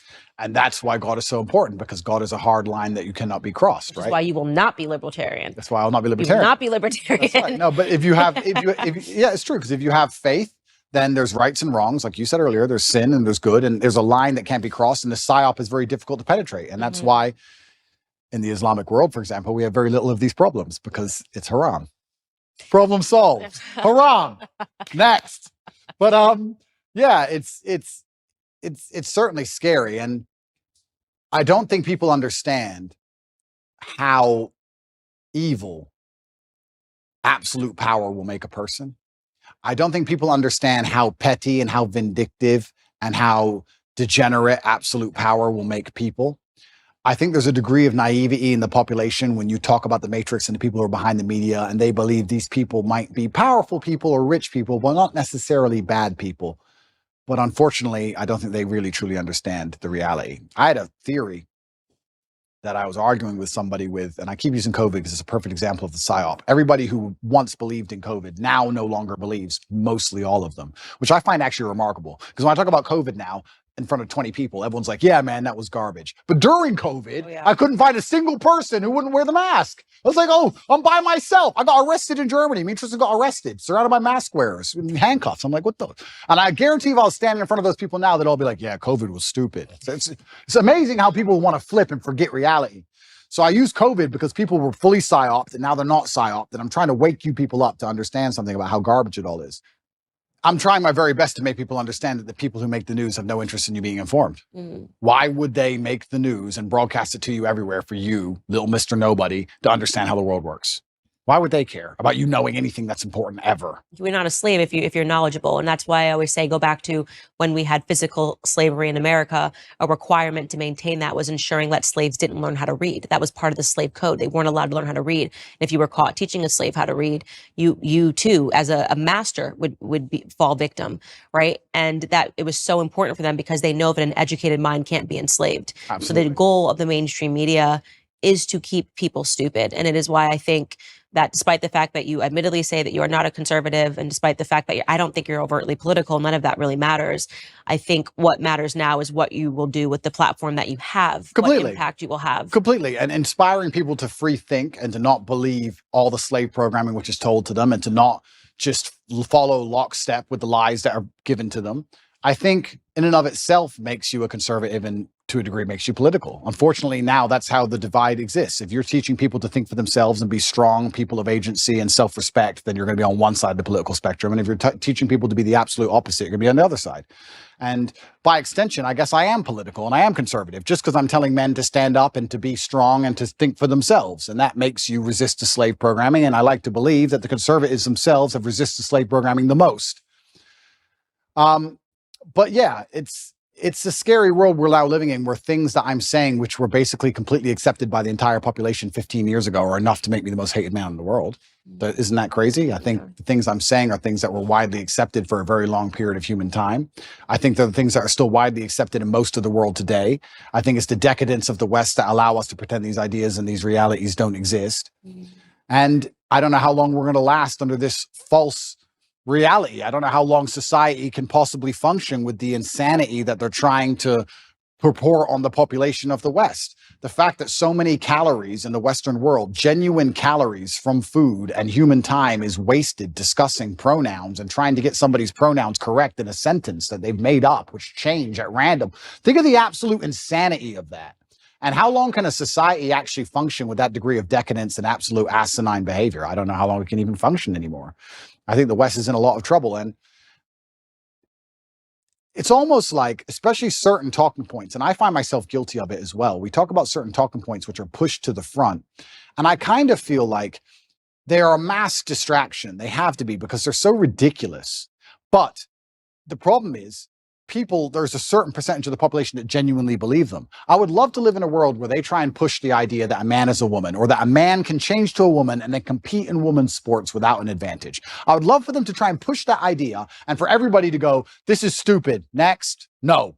But because some people believe, we have to now waste our time discussing and debunking the most obvious, hello, water is wet. We have to sit here and talk about the sky being blue for days and weeks and years almost at a time. Talk about the ultimate distraction tool by the Matrix, for them to sit there and go, you know what? Let's come up with some absolute garbage and let's throw it to the front. And the smart people will fight against it, but enough dummies will disagree with it. And that will keep them distracted while we do something that matters. And I even find myself falling victim to it, because it's so necessary, because a certain subsect of the population is so dumb that they believe it. If people were all just a little bit less receptive to the slave programming, everyone would stand up and say, no, you're going to try harder than that next. And we could discuss something that actually matters. And this is the point I was going to say earlier about COVID. So COVID, I think a lot of people do not understand how petty and vindictive power can genuinely make somebody. And I had an argument with a friend of my brother about 2 or 3 years ago during COVID, when you had to wear a mask when you went in the restaurant, and then you sat down, you took it off, and then you ate, and you put it back on to go to the toilet, and you took it off. And I said, I hope you understand there is someone somewhere, some billionaire on a yacht, who is doing this as a compliance exercise, as a joke. I know. As a joke. And he goes, why would you do all that just for a joke? Because if you're in charge of the entire world and you have unlimited money, what's going to make you happy? A Ferrari? You've had Ferraris your whole life. Boring. All that you care about is power, compliance. It's all funny to you. It's vindictive. It's petty. Why not? You're in charge. For the same reason, if you're in charge of a big company, you're like, I want you all in at 8:45 tomorrow. Why not? It's a power play. Ego, status, respect, all the things we were talking about earlier. These people are born into massive influence. Money doesn't make them feel powerful.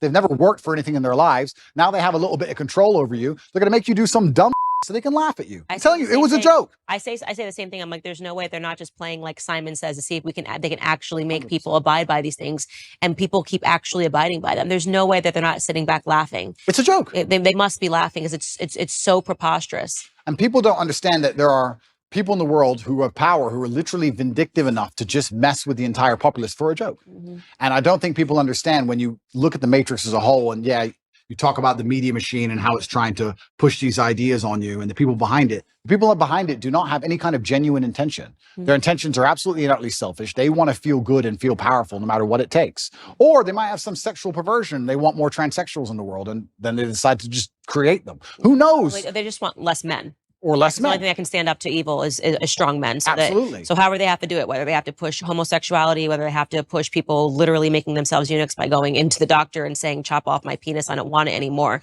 But that if they have to make women believe that they can be men when we can't, it all becomes a joke when there actually is a war. You realize we were never going to be able to fill that void. I think it is an attack on masculinity, which is why I do believe that raising up strong men is the number one requirement in society right now. Is this Darwinism, do you think? Well, is there a Darwinist? And that's a good question. Is it? I mean, and the reason is because I actually truly respect you, Candace. You're very smart. You're very smart. And often I sit on podcasts and I just talk, but I want to actually get some feedback. If you walk into a doctor and say, please chop, I can't even say it. You know what I was saying? Get rid of it. Please. Affirm my mind. Please. I watched the Disney Channel. Please. Is this Darwinism? I do say in the end we win, right? Because they're not going to be able to procreate these ideas, so to speak, right? But that's why they need your children. That's what's so scary. That's why they're so intent on getting the kids. Because for any idea to exist in the future, you need the next generation. And also, children are the most susceptible. And it's kind of evil and scary that these people have a worldview which is so logically flawed, is so devoid of genuine rationale, that they have to go to the most susceptible subsect of the population to inject it. Which is why you should get married, because the guard against that is strong families. Is it? It is a nuclear family. It is a mom and a dad sitting around the dinner table saying, what did you learn at school today? It's mom guarding at home, going through their homework and seeing what they're learning and saying absolutely not. And it's dad going to work, building, and that nuclear family is the only guard against handing over your children to the government, which is why in the next 5 years, I just think you should get married. The only guard except Islam. No. I don't have to worry about my children's homework. Thank you very much. It's all handled by God. And it's interesting you said that, though. It is a good point. And I think Matt Walsh actually said something about me having, I have children from a few different women. I don't like to give details on it. But so does Elon Musk. And I do think, although this may be elitist, I will state here that at a certain level of finance, it's not the same crime as it would be if I was a traditionally financed individual. I can afford 2 or 3 families, and I can afford to see them all, and I can afford to go to 3 countries in a single day on my jet if I need to. And I'm a very good father to all my children. I love them very much. And you're right. I completely agree with you. The nuclear family is the answer. My solution is not the solution for everyone, but the nuclear family is the answer. I agree with you. But Islam is also an answer. Well, I don't know enough about the Islamic faith to be able to counter you on that point, but I do think that having all your children around the dinner table, brother, sister, rivalry, this is beautiful. The rib, it's beautiful. Of course. I want that for you. Of course. It's beautiful as well. Okay. But sorry, I'm not, I have to, we talk about Darwinism. I'll ask you another question because I'm very interested. Do you think abortion is Darwinism? It's an argument that can be made, right? Killing off your own offspring, it means that you're not putting your offspring into But like these society. people with the sign, yeah, I killed 10 of my kids. Isn't that, I mean, it's evil. It's satanic. It shouldn't happen. I'm not saying that it's a good thing. I'm just asking, is there a Darwinistic element to all of this? That when I look at that the earth will be populated with conservatives because their ideas. I mean, my husband always says the left is a death cult. If you look at all of their ideas, they lead to death, right? You can't procreate. You're killing off your own offspring. Every single one of their ideas leads to death and destruction. It's unbelievable. So in the end, you'd have to have the perspective that conservatives win naturally because we're talking about if we own the culture. Yeah. But we don't. So what they're doing is they're using the culture to psyop enough young children who are not living a traditionalistic life, or like you're saying, or not having a strong family, nuclear family to keep them against the slave programming. And they're using them to create the new generation of death cultists to continue to keep humanity under attack. But I don't know. I really struggle. As a person, I try my very best to, my father had a saying, which I use, I allow manipulation to find out where my enemy wants me to go, and then I use my mind to break the trap and punish the perpetrator. And the reason he said that was because if you don't allow them to manipulate you, you don't know exactly where they want you to go. If they try to manipulate you and you absolutely not resist, you might end up taking another path towards the same destinations. You should allow them to manipulate you. Watch the slave programming, watch the propaganda, watch all of it, find out what you want, then what they want you to believe, and then you can use your mind to instantly break the trap. I did it in COVID. And when I first watched COVID, when I watched the Italian hospitals and people falling over in China, at the very, very beginning of it, I sat there and thought, what do they want me to believe? They want me to be scared of this disease. They want me to be afraid. No, I'm not going to be afraid. So if I'm not afraid, what's the answer? Well, the answer is to go to which country? Sweden's open. Nobody talks about the fact that Sweden was open the whole time, never closed ever. I mean, interesting, we're in nightclubs the entire time people were locked in their houses. Nobody talks about this. It's like no one mentions it anymore. But you have to use your mind to break the trap. And I feel like I've tried to allow my mind to be psyoped into this transgender stuff or this abortion stuff. And even I can't even pretend to buy into it. I can't see how you can reach that level of delusion. And that's where I say, maybe it must be Darwinism, because maybe even with all of my mental capacity, I can't even pretend to be stupid enough to want to go and chop my genitalia off to then imitate a woman, poorly imitate a woman for the rest of my human years. That literally sounds like a form of torture. That sounds like one of the worst existences ever. I feel sorry for anyone who's fallen for that, because they're never going to be what they want to be, ever. It's just like the worst possible existence. I just can't think of anything possibly worse. And I don't know, maybe there's a Darwinistic element to all of these things. If we can just control the culture and make sure that no future children are psyoped into the death cult, maybe it should all fall apart, because people who truly are that susceptible. Me and my brother have a joke in the house. There's flies and mosquitoes in the house sometimes. Every time one of us kills a fly, we say, you've improved the gene pool, because the slow one got killed. The fast one, he doesn't get killed. So the fast one's going to be here forever. I'm going to think about that every time I kill a fly. Every time you kill a fly, you're helping them get quicker. If we didn't kill flies all these millions of years, they would never be so elusive. I don't know. Maybe there's a Darwinistic element. Maybe I'm just trying to feel better about this. Yeah, maybe they're so evil they've decided we're going to kill off all of the people that are stupid. I don't know. And then we'll be left with just strong, independent. But then they can't control the strong, independent people. So then you got a bit of a problem there. I've got another question for you. How polarized do you think the world is? Do you think there's two teams? Do you think the globalists control everything? Do you think there's 3 or 4 teams? What do you think about that? I think it's probably now divided into 2 teams. Yeah. Because now you have to find more in common. It's like, how crazy are you? We may have been divided into 4, 5, 6, but now it's like, do you believe that children should chop their off? Right. Or yes or no. Circle yes or no. Yeah. Right. Yeah. That's where we're at, because you have to be so far deluded to believe this. And if you're just in some realm of sanity, we probably have enough in common that we should fight together. Right. Just because like they're going after the kids now. It's like, and I think that is really where we got divided into 2 categories, where it's like you're either pro going after the children or you're against going after the children. And it's remarkable how many people are pro letting them go after the children. It's kind of scary, but that's where we're at. I think it's now pretty much 2 camps. It used to be more. I think so also. And then within you, obviously, there's little battles, and to me, they're meaningless. Yep. I think maybe I'm saying that because I'm a mom, and now, so there's nothing more important to me than protecting children and worrying about what my children are going to face. I'm going to be the crazy mom when my kids are at school. I will be there every single day, looking over every assignment. Amazing. Leaning fully into the feminine role Amazing. of like, yeah. So I do think now it's come down to 2 camps. It's crazy and not crazy. I wonder what the future of the world is, Candace. I feel like I know everything and I talk like I know everything, but I'm actually starting to think things are getting... Your dad might have had an idea. Yeah, I wish he was still around, but things are starting to get very, very strange. And yeah, and I guess also when we're talking about my libertarianism versus conservatism, I would never allow my child to be aborted, ever. I do think it's heinous and disgusting, but I will be honest with you. When I see people trying that hard to kill their kids, I'm kind of like, I'm not gonna lie. Maybe that's the libertarianism in me. Maybe, I don't know, but I'm just like, there's got to be a Darwinistic element to some of these things. I don't think they should happen. I would love to stop them all. I believe that all life is precious. I think it's heinous. I don't think that anyone should chop off any of their body parts either. But it does get to a point where it's just like, if you're that desperate to damage your own life and damage yourself, am I the person who's going to fight for you? I don't know. Well, these women are broken and they're brainwashed. And I like to think that if they hear the right message, something in the same way that I think a lot of broken men heard you say something and it woke something up inside of them. Very true. I think that they can land on my message and they can hear it and go, wait a second, that thing that was killed inside of me systematically from the school system and made me think that what it meant to be a woman was to be a whore, because that's kind of the message that's going out right now, 100%. to be a whore and hate children, which is the opposite of what it means to be a woman. Agreed.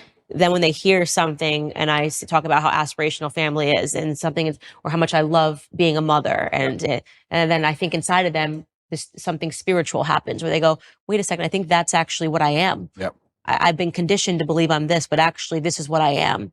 So I'm more hopeful that the more that we have better pillars in society, that we have people speaking out on the opposite messaging that Hollywood is bringing, on the glory of being a woman, on the beautiful of the yin and the yang, on that submission in a marriage is not a bad thing, actually. It's a beautiful thing. I agree. And these messages have been perverted, that we make a difference. And I think we know we're winning. No, we are now winning. they want censorship. Now they want the people taken off the internet. Now they want this person to go down. And that they weren't doing that when they were winning. They didn't care. Everybody was allowed to have a platform when Obama was president. Completely true. We are winning. And I just think it's an unfortunate of the human condition that people don't really like to learn lessons the easy way. They have to learn them the very hard way. And it's very difficult for us to sometimes sit and tell people the truth, and they just don't want to learn it until it's too late. I like to think that these women who hold up these I lost 10 babies, I killed 10 babies signs will one day wake up and feel very sad about what they've done. And they will definitely. And it's possible. Right? And it's possible. And I think even time will show them, God will show them with time. I don't know how I'd talk someone out of the transgender argument. Like, how would you convince someone who is 100% certain they want to mutilate their body to not mutilate their body? That's a scary one to me, because their mind. And that's also one that you can't really undo, which I think is sad, which is why the suicide rates go up after transitioning, I think, is once you do it, you've committed. But I've sat down with a man that did that, had the full surgery. His name is Walt Heyer, and he's dedicated the rest of his life to waking up other. Well, that's the most noble thing you can do. Yeah. He's like, this is what I did. This is how I was convinced. This is how I was brainwashed. This is what happened to me. I was actually just molested when I was a kid, and I just wanted to get rid of my identity in any capacity. So I did the most extreme thing that I could possibly do. I platform those individuals. And I think that he runs a not-for-profit now, which, Sex Change Regret. There's many people that are like him out there. And yeah, it's going to take God, it's going to take spiritualism, and it's going to take repurposing your entire life after you do something that extreme. Hopefully just us having this conversation prevents people from making those sorts of very serious decisions. And, but this is why YouTube will try to censor this conversation. Right? I mean, that's the whole point, is my face is on it. You're in trouble. So I'm going to ask you a few more questions if you don't mind. My face is troubled too. I would just like to state. Yeah, of course it is. Why do you think marriage has reduced in the Western world? Why do you think less people are getting married than before? Conditioning. It's all about social conditioning, and it's about the feminist messaging. Going back to our conversation about the matriarchy, they've totally conditioned women to believe that marriage is a trap, that you are going to be unhappy, that you are going to be sacrificing your freedom, when in reality, I got more freedom than I ever had when I became married, because I finally became a secure woman. Yeah. I knew what my purpose in life was when I had children. Yeah. Everything else is so stupid and meaningless. How could you think you were going to find your purpose at the bottom of a Red Bull vodka at One Oak, Candace? You know what I mean? How could you think that? Well, because that's what Hollywood told me. That's what I saw on MTV. Yeah. And I thought that was all aspirational. I look at those women, I think they're miserable. I look at these women that are still finding their freedom. I say, find the number one feminist that you know and ask yourself a question. Do you think she's happy? Completely. Chasing her career. Do you think Chelsea Handler's happy? Never. Right? And the answer is no. And so I'm lucky that I got that wake up call. I'm blessed that I got married. I'm blessed that I have, 3 children now with this one on the way. And the more that I can talk about how happy and fulfilled I am for the first time in my life, right? Not when I was drinking and pretending to be happy, but for the first time I actually am happy. And I got those things by finally realizing that the message that those things were going to constrain me was utterly false and was meant to put me down a path of misery.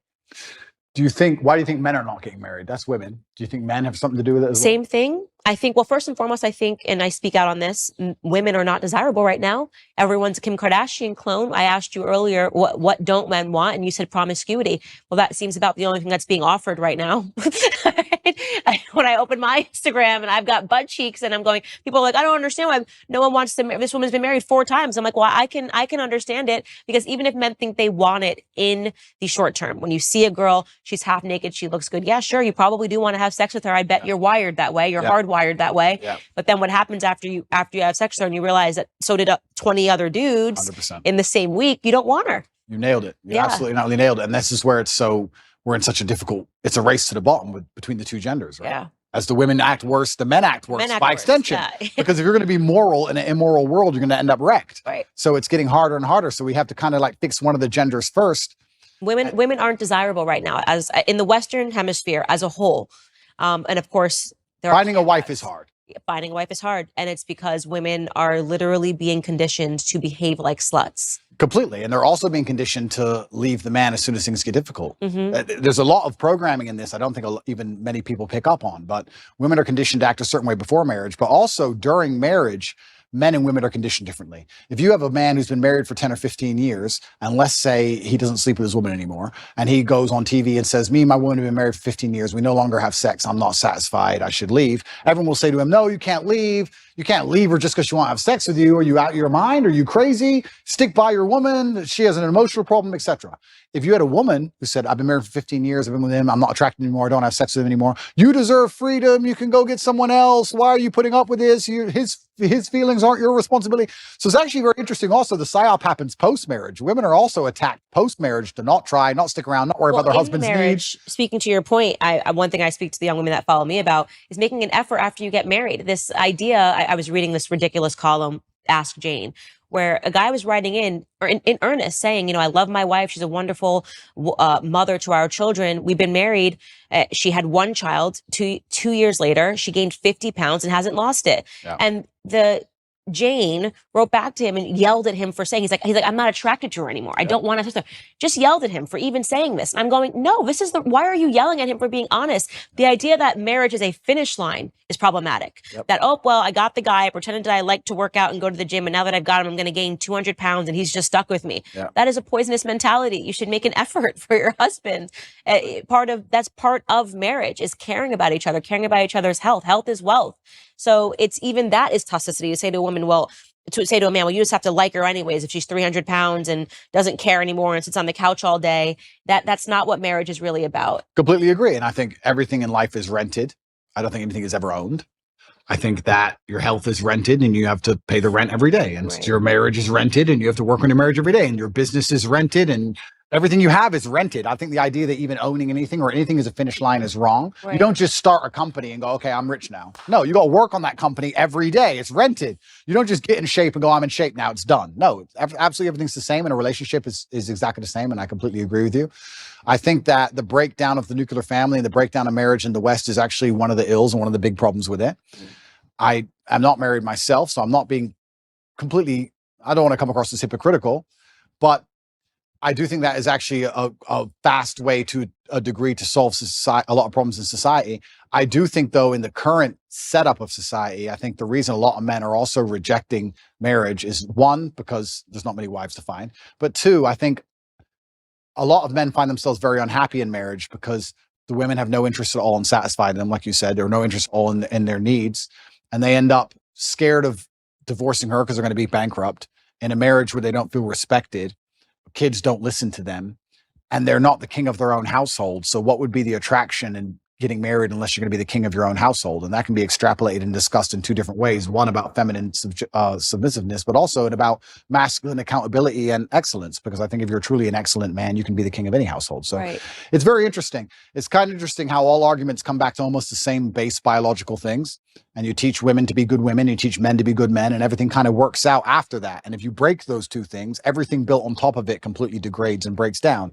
Because even all the other things we discussed how masculinity would have prevented a lot of the COVID crisis. We can talk about how genuine masculinity or a good nuclear family and anti-propagandist dinner table can prevent a lot of this transgender insanity. There's so many things can be fixed with a man being a man and a woman being a woman. It's like the ultimate cure. Is what I always say. And it's so natural defining the roles in the household. So like me, my husband had to sit down and it just was, I had a natural proclivity to do certain things. Yeah. I always give the greatest example. When a baby is born, the men don't know what to do for the first, you just need your girls, they just are, what do I do? And I remember thinking about every diaper size, transitioning, what clothes he needed, what onesies, all of the stuff. George, not there. We're not there.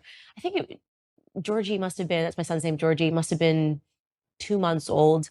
And I said something to, I don't even know what I said to George, but I had realized that George had already opened his college account, things that when I tell you my brain was I was just like, where are you? I'm sitting here thinking about the day to day. He's thinking about his future. 100%. I don't even know when I would have. I think still to this day, George is now 2.5. I still would not have opened an account for him. It just is not where my brain was. 100%. And so I love telling that story because it just speaks to how different. I'm like, did you try to feed him? He's like, I don't know why he's crying. I'm like, have you tried giving him food? And then he's like, oh, I've already sorted out his bank account. So when he turns 18, I'm like, where are you? Yeah. Men and women are different. And it's beautiful. Those differences are beautiful. Completely. The sex differences are a beautiful thing. Our instincts are beautiful. Yep. And we need to stop shunning them in this society. I love being a woman. I love that my husband's a man. We shouldn't be making someone feel badly about being a woman. We shouldn't make someone feel badly about being a man. Well, absolutely. And if I had to be pessimistic about why they're doing it, pessimistic and also very realistic, they want to cause absolute chaos and confusion, because during chaos and confusion, you can implement anything. Of course, slavery. It's slavery, right? People will give up their freedom for only one thing, and that's safety. Mm-hmm. So they have to inject chaos and they have to inject confusion, and they want us confused at every level. At every base level, they want you confused. They want you confused about why your kid doesn't listen to you, why your marriage doesn't work, why you're broke, why they want you confused from the ground all the way up. So you're just confused. So when they come along with some sort of solution, no matter what garbage it is, you end up just adopting it because you're sick and you need a medicine.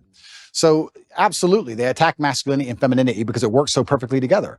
And if they can break that, they can break all of society by extension. And I think they've done a pretty good job of doing exactly that.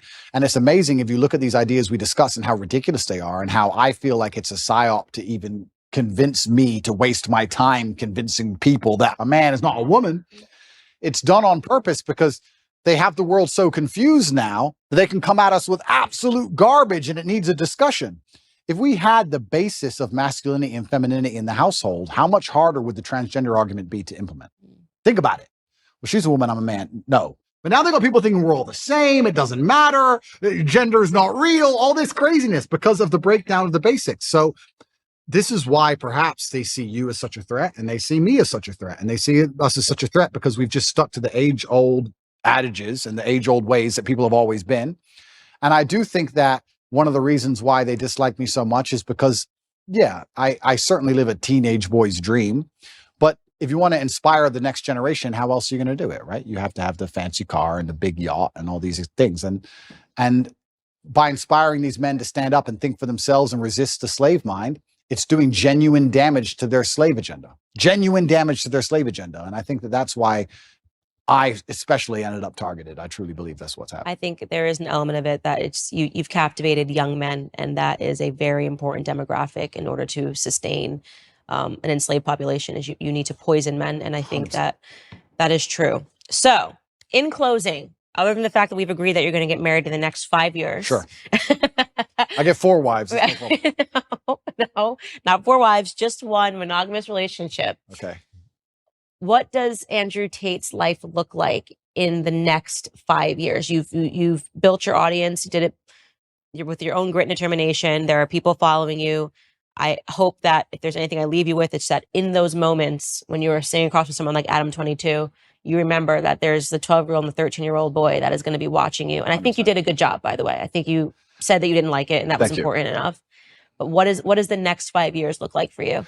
Yeah, I want to do my absolute best. I had someone say to me the other day that I'm the richest man in the world, and not because of my finances, but because I actually have people whose lives I save and help. And I get a lot of people out there who genuinely feel a lot better because of me. And I try my very best to tell the truth and live true to my heart. And I live with my brother, and I've got a lovely family, and I feel like I've got everything almost ticked off. And my plans for the future are primarily to continue to tell the truth. I think that we're now winning. I think there's been a pendulum that swung, and people are tired of insanity and they're tired of being lied to. I like the idea of young boys who follow me just doing even one of the tenets I teach. If you want to just work hard in the gym and become a fantastic physical condition, or if you want to get financially secure, just one of the tenets I teach can genuinely improve people's lives. I like the idea of that. And I want to have 10 sons. And I need to make sure that all 10 are Andrew Tate 4, 5, 6, I'm the third, 7, 8, 9, all the way up. And I have to make sure that the next generation are being produced, and they have to be strong enough to deal with a Romanian jail cell and deal with a Matrix attack. So it's going to be a very difficult upbringing. And I'm going to make sure that I'm very dedicated and focused on creating the next generation of super soldiers to resist enslavement. So my plans for the future are pretty simple. I'm going to continue to tell the truth. I'm going to live true to myself, true to God. I really appreciate the audience he's given me, and I know that I have a massive responsibility. It makes me a better person. I'm going to be the best person I know how to be, and I'm going to have 10 Andrew Tates. That's my goal. That's the plan. Well, you heard it here first, ladies and gentlemen. If you thought one Andrew Tate was bad, you've got 10 more coming at you in the near future. Andrew, thank you so much for taking all of this time. Such a good conversation. Thank you.